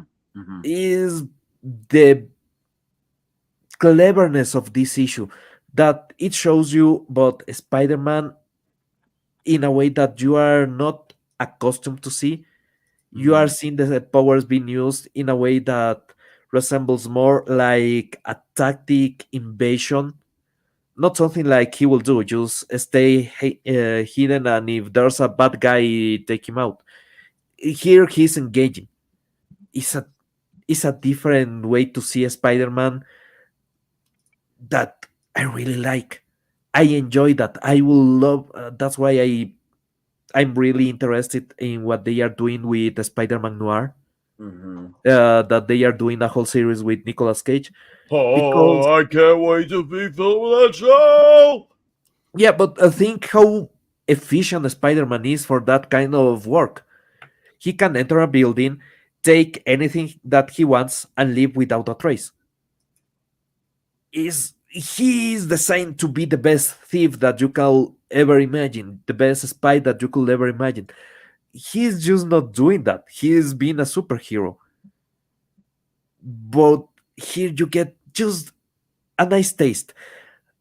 You get a nice enough conclusion, and then you get that page at the end when Peter is on the billboard, and uh, he's on the Batman pose. He is brooding on a high place, and you can feel his instability. You can feel his worriness because when he leaves, when he is given that opportunity to go out and still be a hero while he believes that he's a villain, he's empty. Yeah. And you have seen Peter broken, but in that panel, he's just that, he's empty. Is a different kind of tragedy. Normally, you have somebody close to him die. Normally, you have somebody close to him in peril. This is a story about a Spider-Man without Peter Parker. Mm-hmm. Mm-hmm. I like And it's that. strange. Oh yeah, no, it really is. I really really love this issue. I thought it was absolutely excellent. Use the reason why Spider-Man is fighting around is because of Peter Parker. Is because of what he believes, what he was instructed by his uncle, by life, by everything around him. So even the way that he acts, the way that he holds the punches, the way that he stays away is a courtesy. Uh-huh. He's avoiding engagement. He's avoiding harming others. Mm-hmm. Yep. So Spider-Man without Peter Parker is a different beast. Mm-hmm. Mm-hmm. Yeah, and that's what you see. It's an interesting issue. It's not the best issue from the set, but I will say it's the most interesting one of all. Mm-hmm. Mm-hmm. And yeah, in the background you get all the drama that he's missing, and everybody's worried about him, and that will change a bit of the dynamic, even with Harry Osborn and everything. Mm-hmm. But for me, it's not that important. for me, the important part is that is in Spider-Man in another perspective. Okay, excellent. That sounds like that will be it for you, Yep. Pablo. All right, before we wrap this issue up, I just want to say this is one of my favorite panels on this. She's right, he's right, they're right, everybody's right, except J. Jonah Jameson. At last, the world can see that Spider-Man really is a crook. Not even one single picture to gloat over. This is after JJ's mentioned, or sorry, Robbie's putting him in check, and that was just the best response. I was just like, oh, I love this so damn much. It's way too good. Seriously, we can only be so lucky. We have such a great art and dialogue from this story. I absolutely cherish this. For real. Anyways, find dude, yourself a woman who looks at you like the way J. Jonah Jameson looks at pictures of Spider-Man. Yeah. Hey, I know I can't say I'm gonna knock on it because it seems to be working. Just saying, JJ really loves those pictures of Spider-Man. Peter has two women that are looking at him like that. Yeah, Yep. that's true. But answer me this: what will J. Jonah Jameson look with more desire? A picture of a Spider-Man or a dollar bill? Makes a lot more money Picture off Spider-Man. Yeah, Spider-Man. Makes a lot of money off this. Good answer. So basically, his love for Spider-Man photos is his love for money, but with a bit of revenge. Uh-huh. Yeah, I like it. All right, dudes. Oh, and that's a wrap for issues 52 through 56 of ASM. We'll be back next week and no, we're not wrapping up, just saying. Next week will be our finale, issues 57 through 60 of this stellar run. And what's up, Orin Alteris? Yeah, it's been a joy to talk about these issues, but man, oh man, I'm that's like, wow, Doc Ock. It really is like you get reminded why he's so cool because of these comics. Mhm. And going back through this, it's just like, wow. And I definitely appreciate Romita's pencils even more now than I did then, which I really loved to begin with. But I don't know what something about it, it's just hitting a little bit differently and better now than it did then for me. I couldn't tell you what it is, but man, am I really feeling it this time around. Yeah. Well, the next issue is going to be he's doubling up on the pencils with Donnie Heck, but it'll be a little bit different quality, but Yeah, but Heck is still Esposito great. inking it. Heck is still great. Yeah. But it's just different. It's not. I'm sorry. They're both penciling now. They're not. Little Esposito inking, so they clash a little bit. It's not. I mean, it's good. It's okay stuff, but one or the other. And if I choose one or the other, Romita hands down every time. Heck was good at this point, but what are you gonna do? Oh, I hear that, man. I hear that. All right, Yeah. so Caster, shall we Yes, talk? Did you before you do two things. What's up, Steve Mitchum and Joe Dog? Hey. To answer your question, I don't know. I really don't. I really don't know what my favorite superhero film is. I probably would have a straight answer on that. To be fair, even if I gave you an answer, it would probably change in a few months. I would say, as far as movies are up there for me, I would say the very first Tobey Spider-Man, the very first Superman. I do count the Rocketeer as part of it. Mm-hmm. I do absolutely appreciate the Winter Soldier and the first Captain America. I still even love the first Avengers too, the first Iron Man. God, There's a lot of them that I do like. There's of course ones that I really don't enjoy. I'd say my favorite Batman movies absolutely, and that this is a landslide answer. Mask of the Phantasm. It's not even close. Mask of the Phantasm, like through and through 1%. That is something I will not change my answer on. That I will plant like a tree. I will grow for centuries. I will not budge. You're gonna have to chop me down with that answer. So there, at least you got a Batman answer right there. So I'll give you that, man. I'll give you that. So thank you, Steve. That's And the best what's one. up, Kingsport Cal? Long time. Nice to see you, man. Hey, if you like Batman 89, that's well, I do know some people who have that as a fan. I know some people who even prefer Returns as well. So, but no, we all have our ones, but let's just say those are some of the first that come to mind. So that's probably why I chose them. And once again, there's more that I like. It's just also rewatches help with these, so I can the scale goes up and down with some of these too. So, but that's my answer for now. You're welcome to ask me again in 6 months if you want. I won't get irritated about it. Oh, and Dragon Master 360 here too. Hell yeah. Anyways, I guess we'll get into some stuff. So, Caster, for next few minutes, did you catch Void Rivals? I have not yet had a chance to check that out. Oh man, catch it! I saw the preview from what's to come up. I know Void Rivals is going to be bringing in Hot Rod, got teased, who one of my favorites, and Springer. Oh, dude, Springer is great. Oh man, Springer is great. Just saying.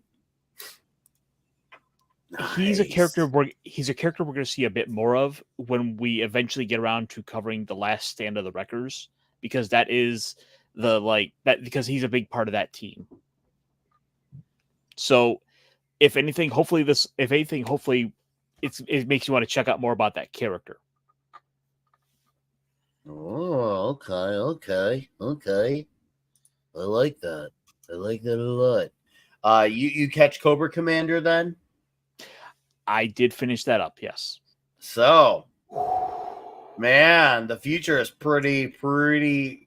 It's bright on the Joe side and grim on the bad guy side. It is very grim. Yeah, just saying. It's kind of interesting because I have there's a guy who I've been talking with, who is a big fan of all like the villain stuff. So he absolutely had to go pick up Cobra Commander, but unless I loaned him my copies, he wasn't going to be checking out Duke. Yeah. And then I had to tell him, like, you got to read Duke. I'm like, Destro's in this book, and it's crossing over into the Cobra Commander. Like, how can you not pick this up? But, I mean, to, I guess, kind of get into it a little bit. So, spoilers for anyone. I'll try to be light on it, but essentially what's happened with the Cobra Commander book, this five issue miniseries, is the setting up and ultimate establishment of Cobra. This was something I had basically been kind of speculating and sat on, having predicted like months ago. It seemed like this seemed like the natural setup and eventually getting us to that point. And there's little things in there that are even kind of standing out to me, like the fact that this nondescript town that they're in at the end of the issue here this is Springfield. This is the little Cobra, like idealistic town in the middle of like nowhere, in like the middle of like USA, that all of the Cobra forces are set up out of in the Marvel comics for G.I. Joe. It's like, oh, this is something straight from there. We're getting brought back over into G.I. Joe. It's got a lot of the familiar elements to it. And then of course, then go on. And then of course there's all that little teasing with the forces of Cobra La. And that was cool that they they kept it to the beginning and the end with Cobra Law. I know Cobra Law is a very polarizing topic with Joe heads. I know when you and I talked to Aaron Sparrow about it, but it seems like they kept it very low on the element of using it. It seems like it was used to great effect and substantial. Yep, I was just getting ready to address that. So Mars Needs Monkey, this little 5-issue miniseries has just wrapped up. So if you're not able to go out to a local comic shop and pick up the individual issues, you should be able to get a trade of it soon enough. So this is one I recommend you check out. And of course, if you're going to do that, then you ought to also check out the Duke standalone. Oh yeah, Duke is fantastic. I had a great time with Duke. Oh yeah. Yeah. And look at that. A Cobra Law fan. There you go. And that's the fun thing with this book was we're effectively setting up a much bigger conflict to happen on the galactic scale. Yeah, I wonder where it's gonna go. I'm trying to imagine where it's going, and I'm like, wow, this is crazy. This could be fun though. It seems like we're gonna have some wild times to come for our Joes and our robots. And I'm curious to see where the formers are gonna tie in with Duroc and Solila and the handroid of Duroc over in Void Rivals. So, and Void Rivals really ramped up. Okay, I'm gonna talk about this. Did you read Conan number 11? Sadly not. I am a couple of issues behind on that. Oh man, I've got them. I literally haven't had the chance to get to reading those. I only just got to reading Cobra Commander tonight. Okay, fair. And this is for the chat. I know some of you have Watsonville, assuming that you read Conan number 11, but I'll just say there, and let's please be respectful and vague for those who have not read it, who want to, but what they borrowed from the movie and brought into the books absolutely worked. I had gotten word about it before I read it, and honestly, I'm not gonna lie, I kind of got scared. I thought to myself, oh no. And I said as someone who likes that first movie, but knows that it's not Howard's Conan. But I'm like thinking, oh no, what are you doing? That's a bridge too far type of thing. That course, right? It could be. But then I read it. I'm like, oh. I feel like Randy Marsh. I was like, oh, this actually kind of works, Sharon. We can roll with this.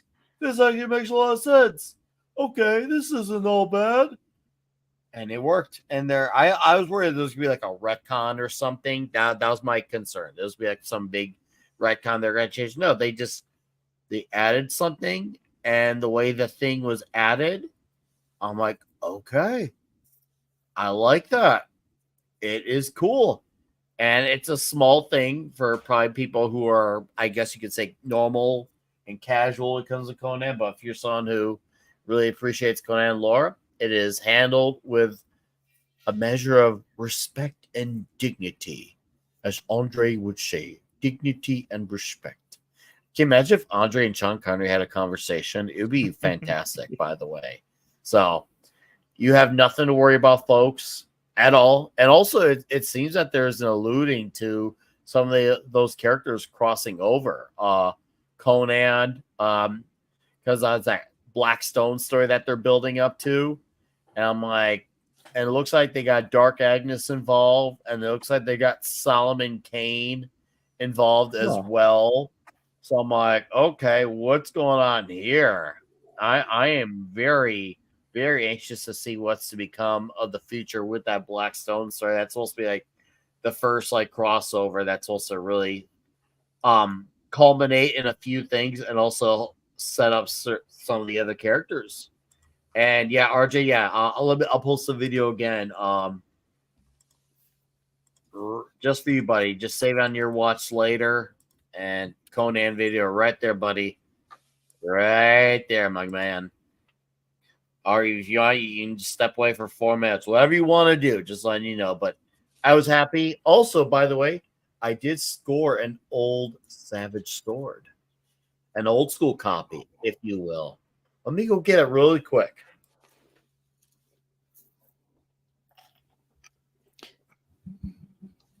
Savage Sword of Nick. Yeah, I have not picked up that issue 11 yet, so good thing he hasn't spoiled any of it yet. See, do you think I did a good job of not spoiling? I think I did a good job of not spoiling it.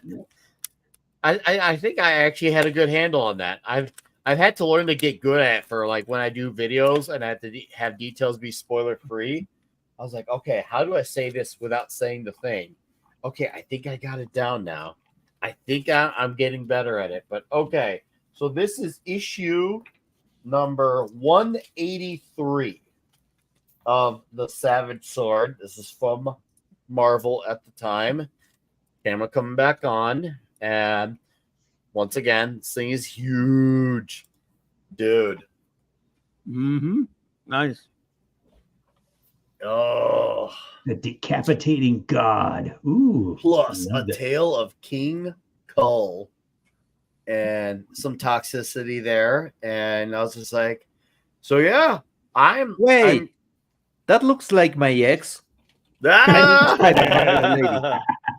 Let's look at some art together. Oh, sure. That's a great way to introduce the first page. Put it in the mix of a bunch of it. Oh, see, that's nice. Look at that. Oh, great Ernie Chan. Dude, that is so good. Oh, and look who's that name. I swear I didn't buy it because of the name involved. I honestly bought just because I liked the cover. I had no idea who worked on Charles this issue. Dixon, that's right. Yeah. Never heard of him. Ernie Chan art. Dude, that first Ernie Chan page. He was underrated as an inker mostly, but he did some pencils in there. I do got some recommendations for you. Kingsport Cal. I don't know if you were here for it, but when we did the Wolverine Claremont Miller story, it's like 4 issues. Absolutely freaking awesome. And that's obvious as more of the obvious stuff. But if you want to go for something, I guess, outside of that, I think the Transformers trade came out. Did it, Caster? The first trade of Dan Johnson's Transformers? Is he not here? No, he'll be back. But anyways, Dan Johnson. I was just grabbing a book for a recommendation. Oh, okay, good. But did the trade come out for Transformers? I think it came out. Transformers Volume 1, Dan Johnson. I can look this up right now. Okay. Yeah, Dan Johnson, Transformers, currently ongoing series. 8 issues are going. Right now I've been on a big Conan binge. Also, I did read Ghosts of the Badlands from Razor Fist and George Alexopoulos. I'll have the video out next week. So be keeping your eyes and ears open for that one. So to answer the Transformers question, Volume 1 came out actually this week. Oh, I swear I did not even know that, man. But as for a book I recommend, something we haven't had a chance to talk about yet. Okay. One that's on my pull list now. This is good. Bad Gamergate. Oh, the Ronin is great. I love the Ronin. Love it. Absolutely love it. Do you? Oh, by the way, TMNT, The Last Ronin is great. We've only talked about that one 800 times. All I remember is throwing up during the last stream we talked about it. Yeah. But as for a book I recommend, it's a legacy character that's been picked up by Dynamite, and now has an ongoing. Okay. Space Ghost. How was it? I was skeptical of it. I was curious, but I held off, admittedly. Okay, so we're basically, let's see, let me at least cite our names here. Let's see, Dave Pepos as the writer, Jonathan Lau as the artist. So let me give him a little credit where credit is due here. Andrew Dalhouse on the colorist, lettering by Taylor Esposito. Yeah, thank you. Esposito. It is, we're basically set up with some scientists on a colony that are doing some research with with some sort of some sort of intelligence enhancer for a monkey. So blip. And it's Zan and Zana is the. I was gonna ask, is Blip in it? Yeah, it's about Blip. Oh yes, the twins are in it. Let me see if I can find at least. Zan and Jana are in it. Yeah. When the facility gets suddenly under attack. Space Ghost. Oh, this is an emotional panel. Oh, absolutely. This is the art. It's some solid art throughout this book. But of course, while all this is going on, we have the kids being hunted down by some psychopath, and when all hope seems lost, this mysterious figure appears out of nowhere. I like that. Okay. Also, look at the art on those eyes. He doesn't sing his name though, does he? Yeah, no, not. He also, unfortunately, he also doesn't host a TV show. Oh, you don't know that. He might get his own show in this. Oh, yeah, also, might be in his time off. He is just brutal. Dude. Beats this dude to death. Hardcore Space Ghost. And the kids are more scared of him at first. I'm gonna need more context on that one to see if that one can work, because I want him to be a hero, but maybe I can tell. Obviously, this is a story that's formatted for the trade. And aren't they all? And of course, nowadays mostly, yeah. We get some familiar faces in Brack. Zorak. There's Zorak. We don't get Zorak yet. Orbo. Oh. Okay, this is the first time I will say I kind of hate that I loved the Zorak show, because now I'm seeing him in the page. God damn it. He's a schoolgirl. Don't hit him like that. Also, Cass is going through the pages for King Sport Cal. BigManComics.com has Dean Cain, All-American Lawman. That is a 110-page comic, and it is basically an 80s action movie story with an added measure of heart and great fatherly themes to it. It is awesome. It is fun. It is fast. A lot of 007 elements in there too. A lot of 007. There's a little dash of just really classic one-liners, on the nose, like action heroes, being cool, lots of big guns, explosions. Once again, it's very heartfelt. Unlike a lot of outside of the first Rambo, there wasn't too many heartfelt 80s action movies, but this movie definitely has that added element. So I would strongly recommend Dean Cain, All-American Lawman at this website. And Caster is recommending Space Ghost. Yes, There you go, Mars Monkey Max. Yep, it's fantastic, because as you're reading through this, just the pacing, the tone, the way the art is depicted, you can feel the excitement as he's going through as just this mysterious character that as much about as the kids who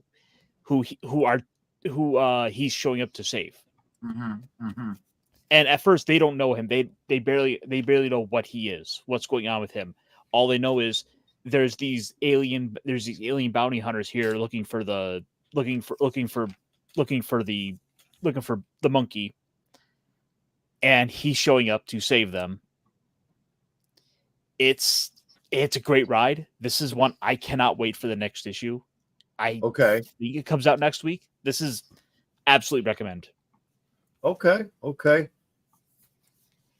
there's your answer, Mars. So if that's got your curiosity piqued, Kingsport Cal, your curiosity as well. Okay. I'm anxious to now read my Savage Sword story. Like, I can't wait to read it because I'm continuing Planetary with Wes from Thinking Critical. I'm on we're on issue 20.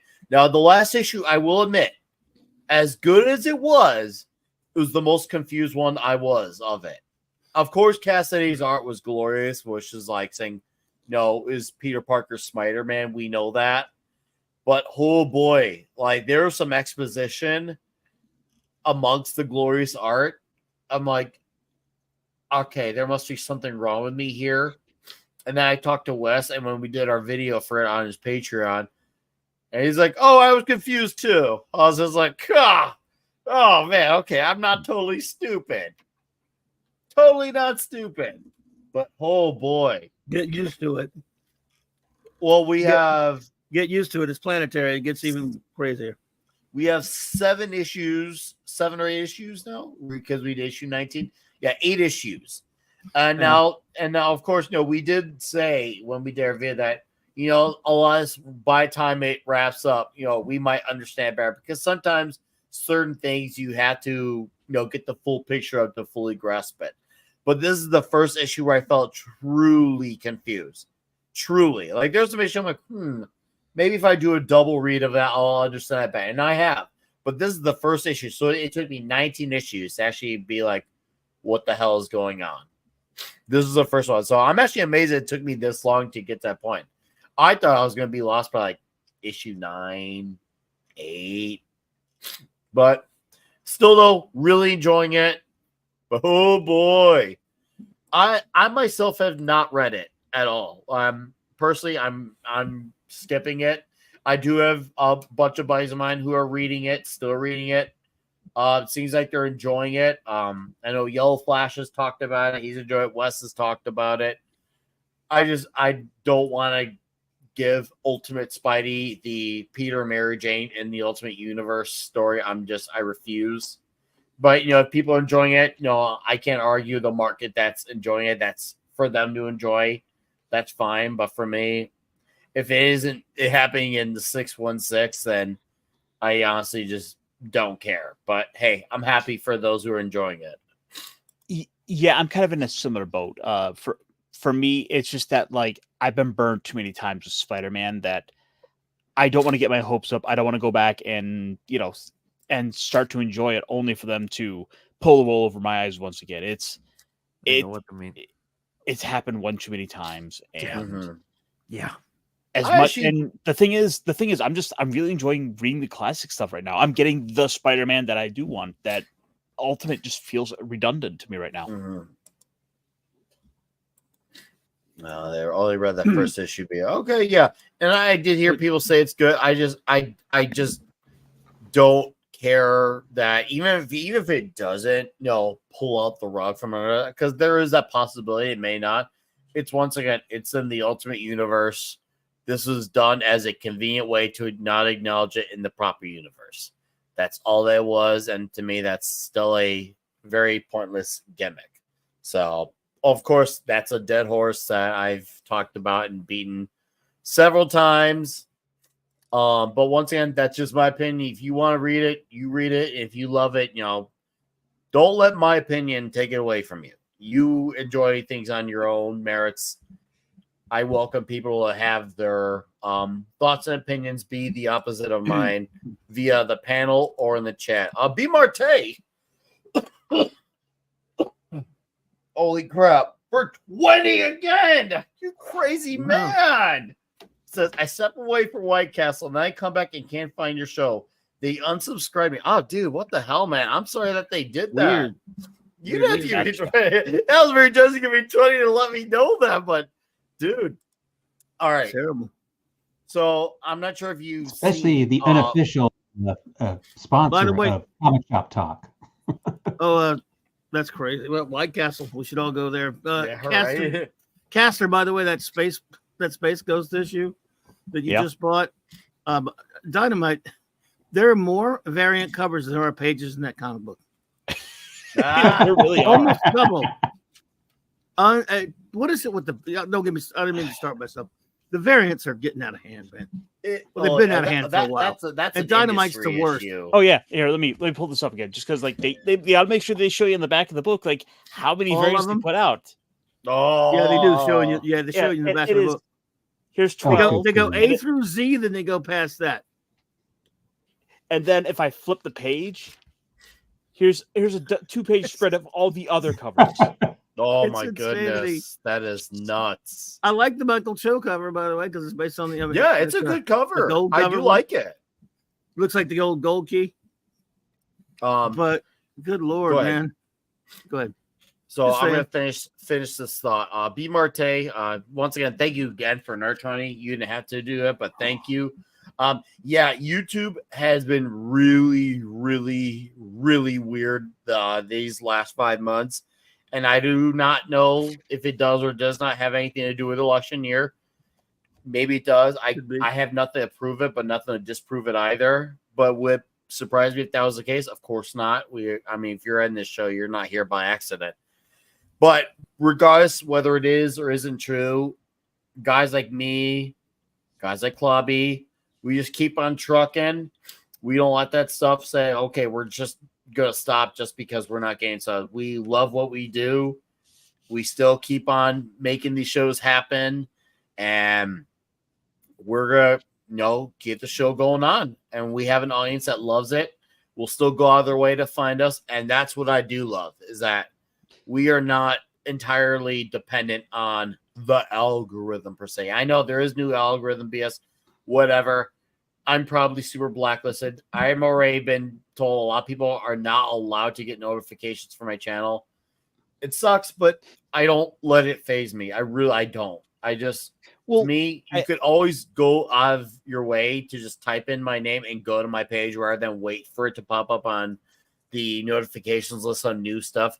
Just search my name and you'll see stuff pop up. And whatever. Well, I think it's a mark of pride of we're trying to come out here and put on an entertaining enough show that it's got people remembering, that it has that stickiness to be remembered, that we're not it's not just some forgettable thing where people are gonna say, or where what was it, a B Mart is walked away and he's like, oh wait, I gotta go back. I guess see what more they're talking about with Spider-Man. I guess come back and check this out.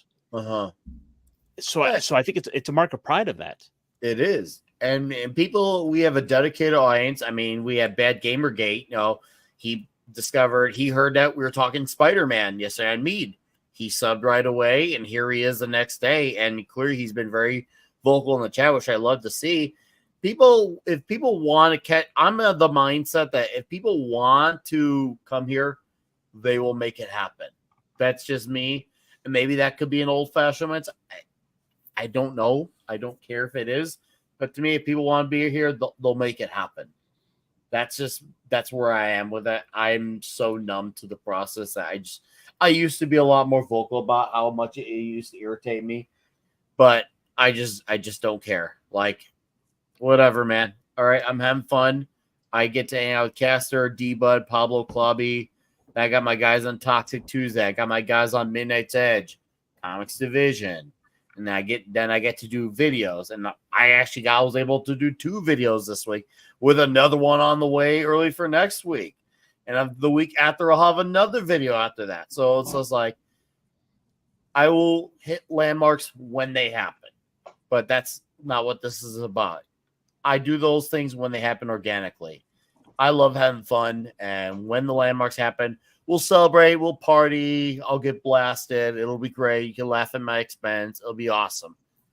But we'll let those things happen when they happen. I don't force them upon. I'm not going to beg for 30 more subs for people who are never going to watch it. People want to sub and they don't watch it, that's fine, whatever, but I don't beg from it. If people want to do it, fine.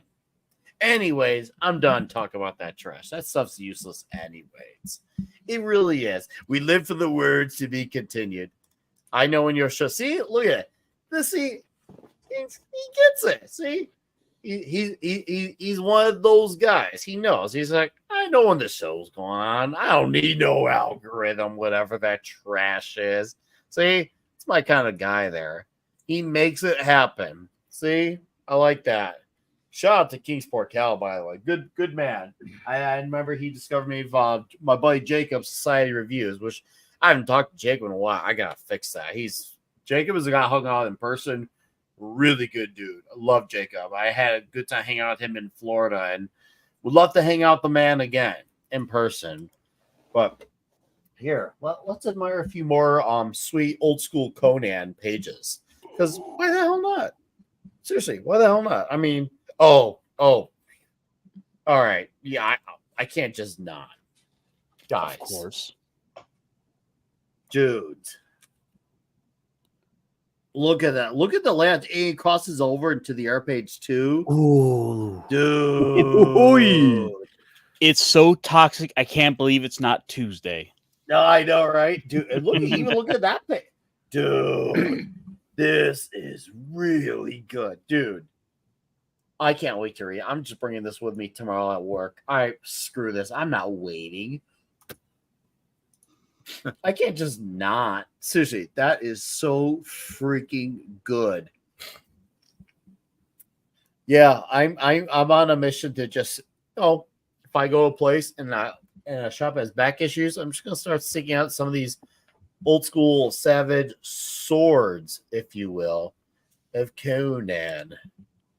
Is that Pablo Marcos inking? Let's take a look. On this one, it usually is. It doesn't say. But it just says probably Bernie Chan full art. Chan was usually an inker, and chances are he did the good. Editor in chief. Chuck Dixon, writer. Ernie Chan, artist. Jack Morelli, letters. Mike Rockwitz, editor. Chan full artist usually, and an inker too. He was a great inker as well. Of course, at DC he was Ernie Chua, but was he really? Yeah, when he would moonlight for DC. He came over back in the early 70s when a lot of Filipino artists were offered cut rates for DC and Marvel and Warren and other mags to undercut the artists they thought they were overpaying, and it was a flood of them came over.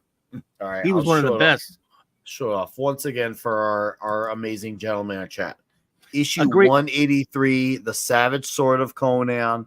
Right there, if you want to seek this magazine out, because once again, physical media guys here. So if this particular one interests you, issue 183. So Bad Gamergate. I'm right there with you. I love Ernie's Hulk, and I love him inking Buscema on Hulk. John Sal. Oh, really? Well, he did it a little bit, but he also did a lot of covers. Okay. But yeah, when he would ink Sal Buscema on Hulk, it's my favorite Sal Buscema inker on Hulk, which was not a lot of them, but he did so. I love Ernie Chan. Not dude. Looking at that stuff, I can't wait to read that tomorrow. I'll probably blaze through it in my lunch break. I might even end up taking a 10-minute longer lunch more than I should, just so I could be like, but I had to read my Conan. No one's gonna care, but I care. Great cover. Oh, he did some. I mean, his covers, Ernie Chan covers. Man, oh man, he did a lot for Marvel and DC, of course.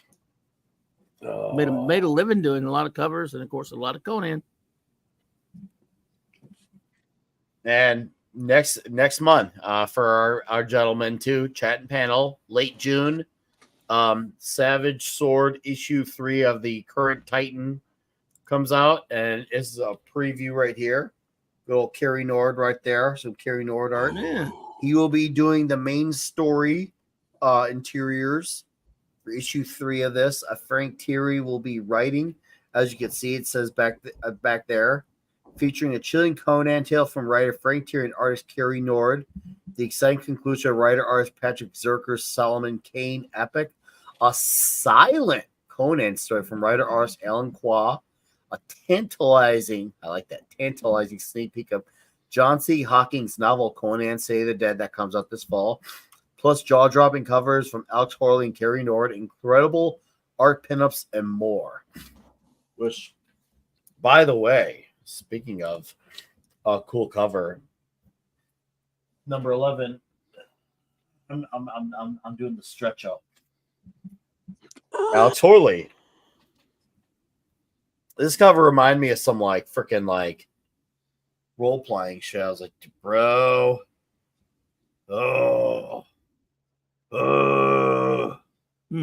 barbaric.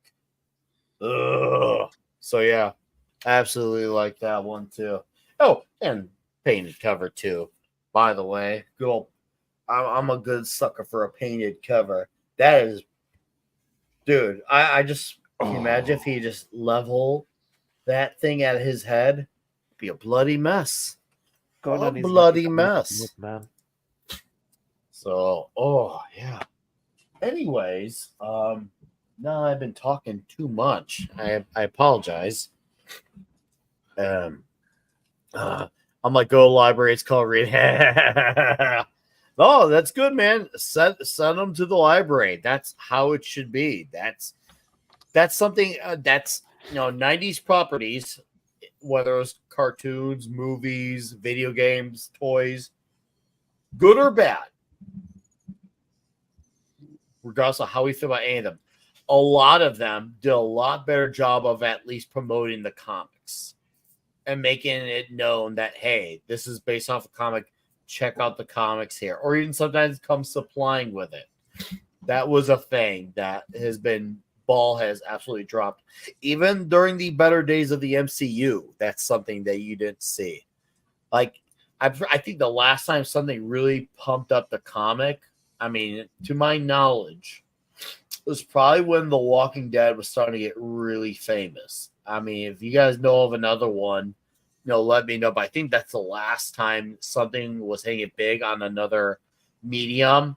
And like, hey, check out the comic too. And it was actually translated. I think The Walking Dead was the last one. But nowadays, it's such an afterthought. Yeah, it seems like no one's responding. So, yeah, I can think about a couple of examples, but actually are even older, like Hellboy. Hellboy got a lot of people interested. But that was before. Yeah. Exactly you're what right, I was though. yeah. You're right. I do. I actually do know quite a bit of people who got into Hellboy, and they're like, okay, I saw the movie, and they got turned on to the comic. Hellboy, I thought that did a good job of it. I know a lot of people became fans of Kick-Ass because of the first movie, the Kingsman as well. But I feel like The Walking Dead was the very last thing to have done it. The very last thing to have done. Outside of that, and that's unfortunate. It should not be like that. Good or bad, give people that outlet. Because even if I find it bad and someone else, let's just say, likes it, give them an outlet. Like, hey, this way, go this way. All right, do it. Come on, do it now. I would love if that happened, but yeah, that's why we'll do the job that they won't. It's not that they can't. It's just that they won't. Anyways, Pablo,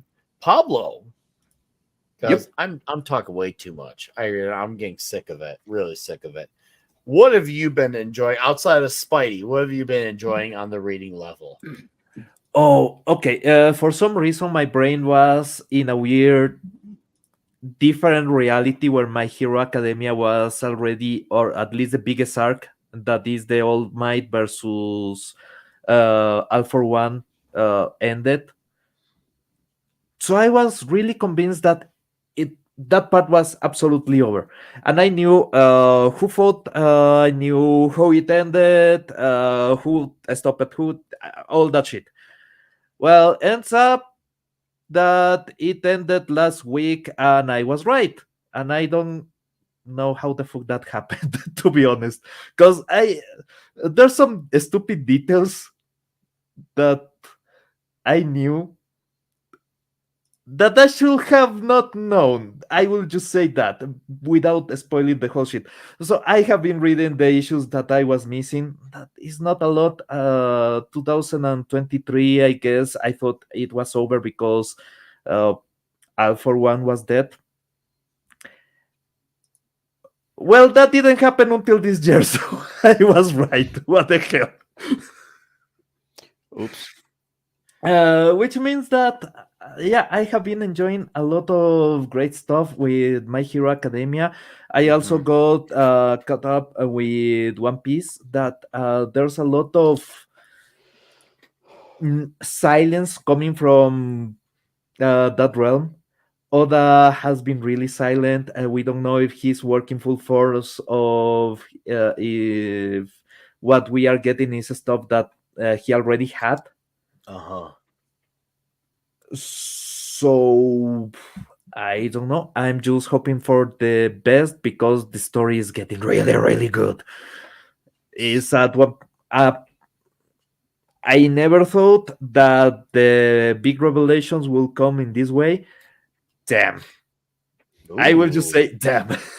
Yeah, it's been kind of crazy with One Piece where everything's at. It's a lot of sort of world-changing revelations that have been coming out of the series as of late. Mm-hmm.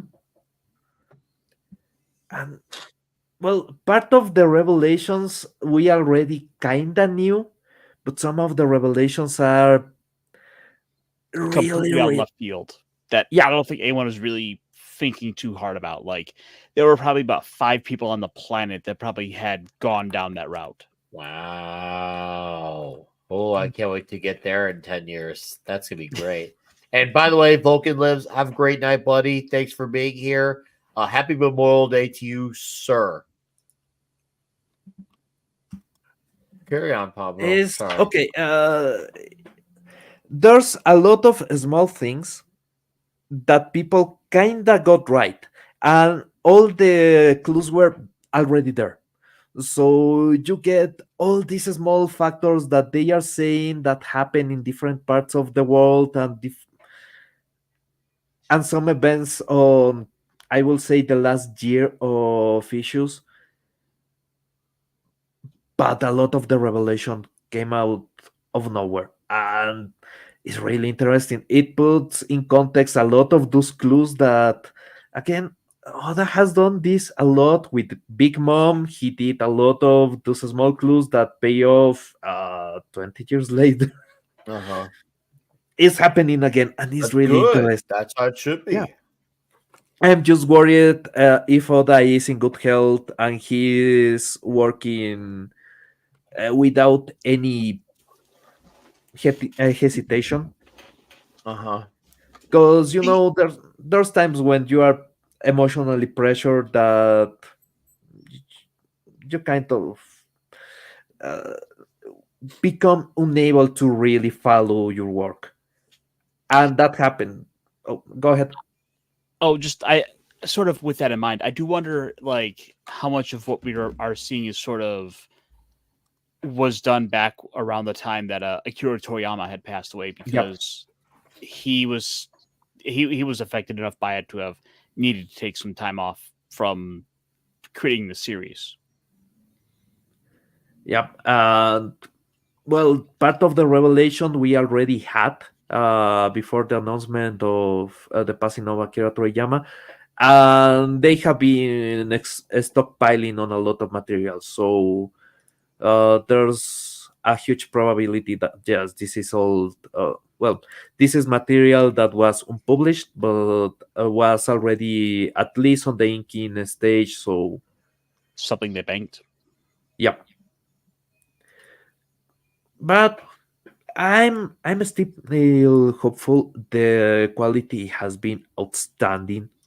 The drawing is a bit messy at some points, but the story is getting really, really good. So I'm absolutely happy with the result. Yep. Real quick, I want to ask actually, have you had a chance to check out Delicious in Dungeon? Yes. It's really fun. There's only one thing that I'm really weirded out about, so I'm actually watching it on Japanese, and it's on Spanish because there's a lot of taboos in some situations where you cannot talk about sex. So obviously, instead of saying sex, you say el delicious. And yeah, because of the pronunciation of some of the voice actors, it sounds like they are talking about sex all the time. And that's a context about my country and about my branch of Spanish, but it's absolutely funny. So I'm watching it on Japanese to avoid a lot of misunderstanding, because at least the narrator at the I end, don't know. I think you might be getting a better series that way. it was really funny, man. I tried to watch a couple of episodes in English and I couldn't. It was just too fun. Just for some context, Nick, this is a fantasy anime on Netflix, where the premise is your heroes are going down into a dungeon, and the monsters they're killing along the way, they're cooking up. So it is all about food, and because anime has decided to make food the metric of quality, everything looks delicious. Yes. Nice. And I would say for that reason alone, you need to check it out, because it got me starting to think about like the recipes I could be making. Like, I didn't even think about cooking eggs that way.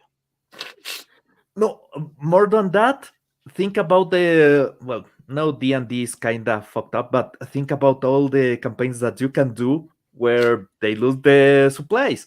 Because the thing is, in the anime, they are in a hurry, so they cannot stock on supplies, they cannot stop for anything, and that's why they are cooking anything that moves. But on a D&D campaign, that will be really fun. That will be stupid fun. Like, oh, this minotaur? Wait, that's just a really big amount of beef. Think about the stakes. I do think about the stakes. I really do. That's the thing. I really do. Yeah, so it's a really interesting anime. Also, I have been because I am doing some things on the background. I have been watching a lot of stupid anime, and one of the ones that I binged was Solo Leveling, that I think is actually Korean. Okay. It's fun as hell, and the issue is that they left the anime in the best part. It's only 12 episodes, and they leave it at that, and there's no news about the second season, so I'm really pissed about that. Yeah, it's a series set in the modern day where basically you have these portals popping up that monsters will sometimes come crawling out of. So humans have to start going into these portals to go and fight the monsters so that they can close the portals, so Earth isn't overrun by stuff that they don't have any ability to damage except for materials they get from inside these portals. And you have this hero who's able to level up and earn all kinds of crazy abilities and stuff from it. It's a big, crazy, over-the-top action series that, for 12 episodes, you kind of can't go wrong with it. And it got a lot of popularity. It was probably one of the bigger series from last season. Yeah, and it has been really fun. There's a couple of animes that I have been following that are absolutely bonkers. I don't know why they exist, but I guess the gods of content are really willing to give us a good time. For example, there's level 2 Chita Data. That is from level 2 I was cheating or something like that, and it's about a guy that he's summoned to a world where he's supposed to be the hero, but the mages check his status and he's just basically a useless piece of shit, so they throw him away, and then he randomly kills a monster and levels up, and when he levels up, every status goes to infinity, so now he's basically a god. And because nobody really cared for him, he's free to go everywhere, and he tames this evil demon that is supposed to be overly powerful, and basically she turns into a girl that is mad about him because the guy just slapped her into submission. That's anime for you. That's base. It's Yeah, stupid. It's fun. That's the point. I'm having so much fun with this stupidity. If you see a stupid shit from America right now, it's boring. It's stupid enough to grant you that I don't care about the plot position, but it's not stupid enough for you to have fun with it. Japan is just trying anything. Yeah, and the fact is, like, it's just it's getting bigger. Like, I think it was like Sony is doing like a bunch of new like efforts to get anime. Mhm. Like that's where everything's going. Oh, there's a mad rush. And meanwhile, you have Spice and Wolf, Okami Tokoshinryu, is absolutely incredible. The animation is not great, but I have seen parts of the animation that will come from the Blu-ray, and they have a lot of unfinished work that they are throwing on TV that will be completed on the Blu-ray. So it looks a lot better. But the way that the voice acting has been working, there's an scene that they took the care from the production team to make a video where they just overpose the phrases on the book over what is happening on the screen, and is one to one. Every word they talk is one to one. Every description of the background is one to one. It's absolutely perfect. No, Is we can't get that. No, that's impossible. Man, I was astonished seeing this because they have everything perfect. It's every And the voice actress for Holo is, I don't know exactly what's up with these women, but she's on another level. She's a genius of another level, and the way that she can charm you with her voice is fantastic. So yeah, I have been following that series. It was one of my favorite things before, and the fact that they are nailing the new series is just making me so happy. I'm so blessed about that. We need to sit down. We got to talk more anime, but I think that'll probably be for another night. Yeah. All right. I'm gonna have a really, in my opinion, not hot take, but for the world, it will be a hot take. Just for my buddy Keek Sport Cal. I'm gonna level with you here. To me, Killmonger was not right in any way, shape, or form. I get the idea of wanting to give, I guess we'll just say, for lack of a better word, resources to help others, but there's no expectation or requirement for others to do it. If someone wants to do that on their own merits, hey, great, awesome, good for you. But this idea of, oh, we have to be doing this, I strongly reject that. Wakanda worked for what it did. They earned their right to protect what's theirs. And to me, T'Challa was completely 100% right. Now, don't get me wrong. I actually enjoyed Michael B. Jordan the role. I just think the audience misunderstood Michael B. Jordan as Killmonger. I accuse the audience of misunderstanding because to me, everything he did was very evil. And I actually thought he worked better for it. But the fact that people got this idea of him being misunderstood, it blows my mind to this damn day because everything I saw about what he did was, dude, okay, if people want to do that, let them do that on their own cards, but no one is owed to do that or required to do it. And the fact that you want to go about it by these means makes it even worse. It's just as bad as in the Falcon and Winter Soldier, like, oh well, these are misunderstood characters and these terrorists who killed innocent people. Granted, it was much worse than what Killmonger did, but no, I say this as someone who enjoyed Michael B. Jordan's performance. I, to me, thought he was being an effective villain. I didn't look at him as a sympathetic thing. I saw it as he was being a villain. Movie And sucks the anyway. fact that people got that angle out of it, it blows my mind to this day. And it's because I'm not talking strictly on performance. I'm talking about ideology too. To me, he was 100% wrong about how he's going about it. And once again, if you want people to do that, they should want to do that. I don't want someone to give me something just because they feel like they have to. I'd rather, let's just say if I'm going through a situation in my life and someone wants help, they should help me because they want to, not because it's expected of them. That should come from a place of authenticity. There is something to be said though for this idea of sort of this. I love you, man. You're good. You're allowed to your takes. I mean, so Killmonger kind of speaks to this idea of wanting to kind of correct these wrongs of the past. I myself am a card-carrying tribal Indian. I'm registered with a tribe. Okay. Cool.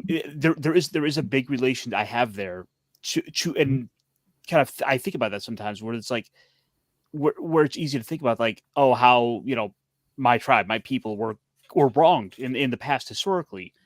And so it's easy to understand and relate to wishing, history had played out differently. And so it's easy to see and kind of think about where that idea of seeing a lot of that kind of addressed and kind of fixed in a way. But he's supposed to, but Killmonger at the end of the day is supposed to be a villain who's, while is made to have some elements to be able to relate to him, he's meant to take it too far. Mm-hmm. And that's the point. That's the thing that makes a good villain work. Much like Magneto takes the ideology too far. Yeah. Yep. Oh, I still see Magneto's completely wrong too. I get why he doesn't trust humans. He has some valid reasons, but once again, when your action takes it too far, it's the whole "that's when you lose me" thing. I get, once again, I get Killmonger's reason. I get Magneto's reason. Doesn't mean I agree with it, but I at least understand it. I get why they are. That's what makes those characters. But yeah. Anyways, I will go on. I will go on our tangent, and I don't got all night for that. No, it's and generally speaking, I don't, especially with me gonna get this stupid allergy crap out of me. But no, you're still awesome, man, and I love having you here. So nothing changes there. Really quickly before we plug our channels out, because we are going to call a night, and I do thank everyone for being here and sticking around as long as they have in the chat. Thank you. I just want to get a quick ones out of Klobby and D-Bud of things that they are reading outside of Spider-Man. So we'll start off with Klobby. Well, I'm just doing other books that I'm reviewing, and the only things I've been reading lately. The Legion. Hold on. Never mind. Fantastic Four with J-Man. Well, Monday nights, J-Man and I are reviewing Legion of Superheroes stuff, and no one around here is interested in that old fogey stuff, but we love it. And we're done 44. We started all of from 1958 to 1989. We're covering every Legion appearance in chronological order. So we're doing it 42 shows, and we're now just getting to my favorite era. So, but again, no one cares about that around here. You got to be old, but also you got to sort of be old, but just a little bit more so. I'm old. Well, yeah, but you're not into that. Fantastic Four, the Kirby run. We're doing now. We're up to issue. We have some great ones tonight. Nice. And we're up to issue 28 now. We'll start 28 next week. Do 4 issues, a week, and that's it's 100 issue 100 through 102, and then 6 annuals. Other than that, I've been reading some other stuff here and there, but nothing. I just can't really think of much off the top of my head, other than each week when we do our Bob Haney special once a month. So, and a few other things here and there, but I'll leave it to D-Bud because he's probably got all kind of stuff he can name. All right, D-Bud. Thank you, Klobby, by the way. Absolutely awesome take. No, dude, don't apologize. You had a great take. I apologize for apologizing. Oh, that's crazy. Anyways, D-Bud, outside of Spider-Man, what things have you visited or revisited? You know how this works. There's no requirement or expectations. Just what are you enjoying? Well, simply. I was rereading some old Iron Mans. In fact, Bobby and I were reviewing Iron Man 12 and 13. Yeah, the other night. From old George Teska. on Wednesday nights, Cobby's Wednesday show. So that's actually got me reading a few more from that particular era. That's it was when George Tesco was doing angled panels. He wasn't doing the standard rectangular panels during that time. Yeah. He was experimenting with doing all these different angles and such on the pages. We showed the books on Clobby's show. I have the originals, of course, showing those off. But it's interesting. Yeah, the controller story is the origin of the controller. But you can see the kind of what Tusco is doing with those panels, with the odd shapes to them, and the composition. A lot of action, and one issue in particular had a lot of action in it. But it made me look at that. That was kind of my first years of reading Iron Man. So I kind of been looking at some of those other issues since I had them out. And I got out my old Fantastic 422 since Clobby was redoing that era with J-Man. And that's the one I still have of the really old ones. I showed that one off on Clobby's show Wednesday too. Let's talk about the historical significance of that one. Dude. Yes. Sue got her invisible powers. A certain saying that I like that gave me my name first time. Clobby's name. Flame on. Yeah, there you go. Close. Exactly. Sue's first time Sue's force fields. Yeah. Before that, she turned invisible. Yeah. The first story that was adapted in the 67 Fantastic Four cartoon, which is what got me too interested in the first Fantastic time I saw Four. Yeah, first time I ever saw him, and the first mention of Aunt Petunia. That's right, and and that's why that's one of the reasons I kept that particular issue. So a lot of firsts. You know me, I like the old stuff. But hey, I've also got I've documented very well on here. There's no expectation of you got to recommend new stuff or you got to recommend old stuff. It's always been a general. What do you enjoy lately? Because I've got an itch to read the Kirby run of Thor again. Nice. When he started, because he did some of the early ones, but he started his real long run in issue 101, and I mean the first couple 2-3 years of that are they're right up there with everything else of his. Fantastic stuff. I'll be getting on that soon. It's like what I was saying, how that was sort of the beta test run for what he would eventually go to do with Fourth World. He used a lot of Fourth World. I mean, he took when he was about to leave, he saved up some stuff from that. Yes, very true. Very true. All right, TZ, no worries, buddy. If you can catch the replay, if not, no worries. We were talking classic Spidey earlier tonight. I know we've been kind of shooting the shit for the last hour, but I know you're Canadian, but I hope you have a good extended weekend, assuming that they give that to you guys. If they don't, we'll have a great weekend, sir. We are going to be wrapping things up, and we'll start off with Pablo. Hey, more videos coming to Mita Sage. Also, on Wednesdays, we are doing Mina Sage Espanol after Mina Sage in the morning. So come check us out. And we are finally doing it a lot in Spanish. So that's really good because it was really weird. Basically preparing everybody on the English stream that we will be talking on Spanish, and then they came prepared for Spanish and we were talking English. So it was it was a fun situation. Other than that, I have no idea because I have been working a lot because my country obviously is in a really terrible situation, and I also take really bad decisions. For example, Iron, I got the One Ring. Uh-oh. Yep. A friend of mine was retiring from Magic, and it was one of the cards that he was selling. Thankfully, I will pay in parts. Sadly, right now my country was not in the mood for that. It seems. So Yeah. they went to war to get the One Ring. One ring to rule them all. I don't want to sell it, but maybe I will. I don't, because my deck is about basically artifacts for free. Yeah, so well, anyway, whatever happens. I will keep working on videos.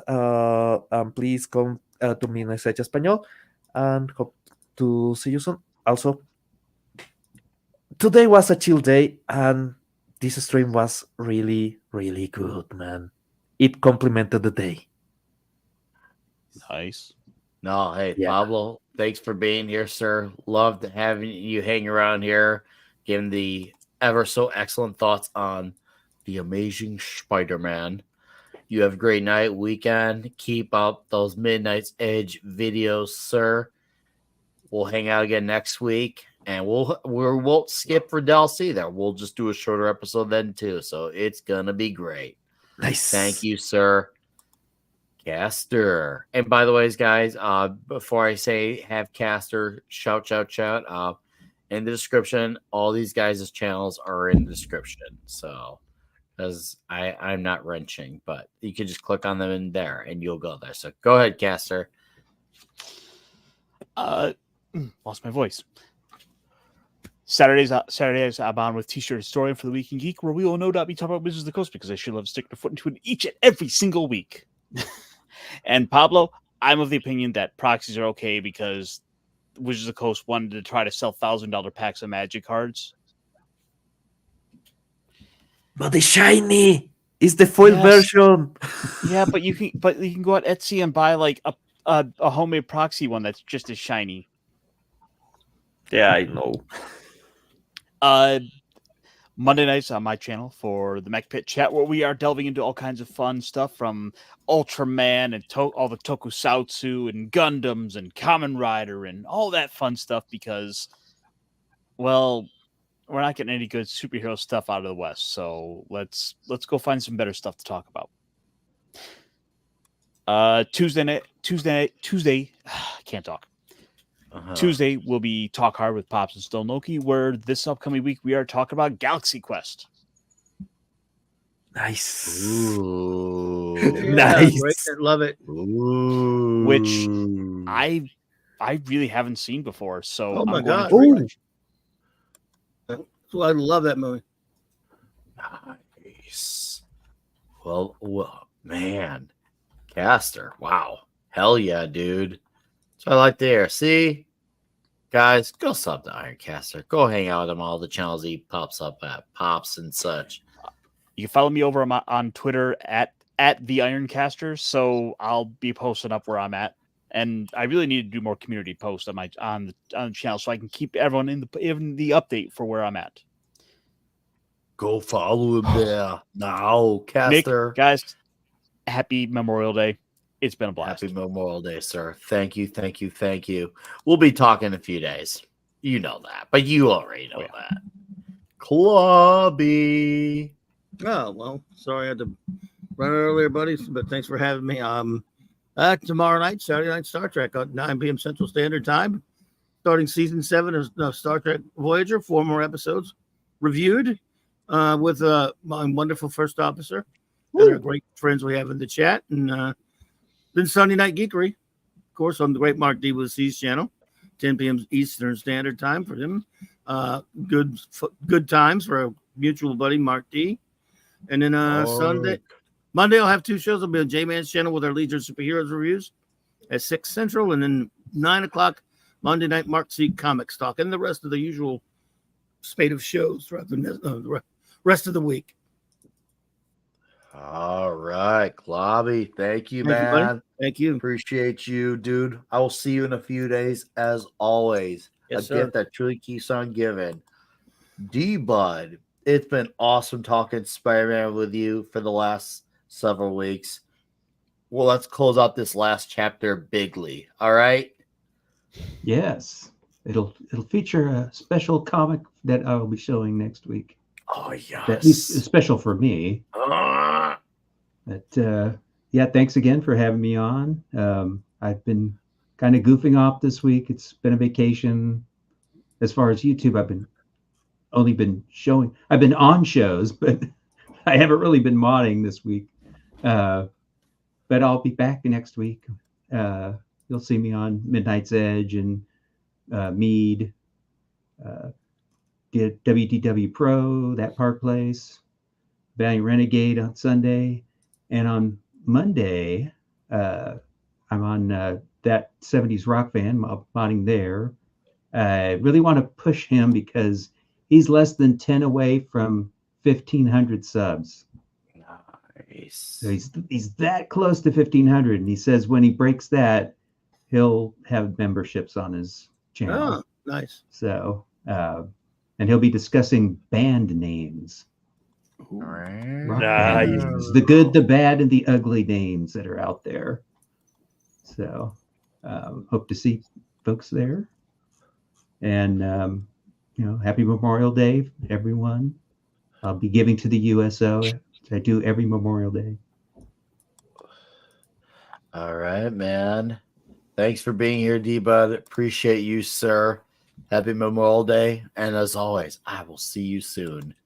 And last but not least, I did Conan video. I did the Rippaverse McFarlane video. I will have also the Badlands video out in a few days, hopefully by Tuesday or Wednesday next week. We'll be here next week for Comic Shop Talk, closing out our Spider-Man saga. Toxic Tuesday, we'll be talking the Thomas Jane Punisher movie next. So if you put two and two together, Dolph Lundgren, Thomas Jane, you can imagine what will come the week after. So, sorry. Oh, sorry, guys. Allergies are still retarded. Anyways, it was fucking awesome to be here today. Thank you, Dave C, for the member, the membership gifting, and Peter Shay's helicopter tours, Jennifer Grover, B. Marte for the super chats, and thank you all for hanging out here. The fact that we were able to maintain the majority of the crowd the entire show once again for nearly 3 hours is a testament to how great you all fucking are. So thank you guys. Happy Memorial Day. Have a great evening. Thank you very much, guys. We appreciate the living hell out of you. Good night.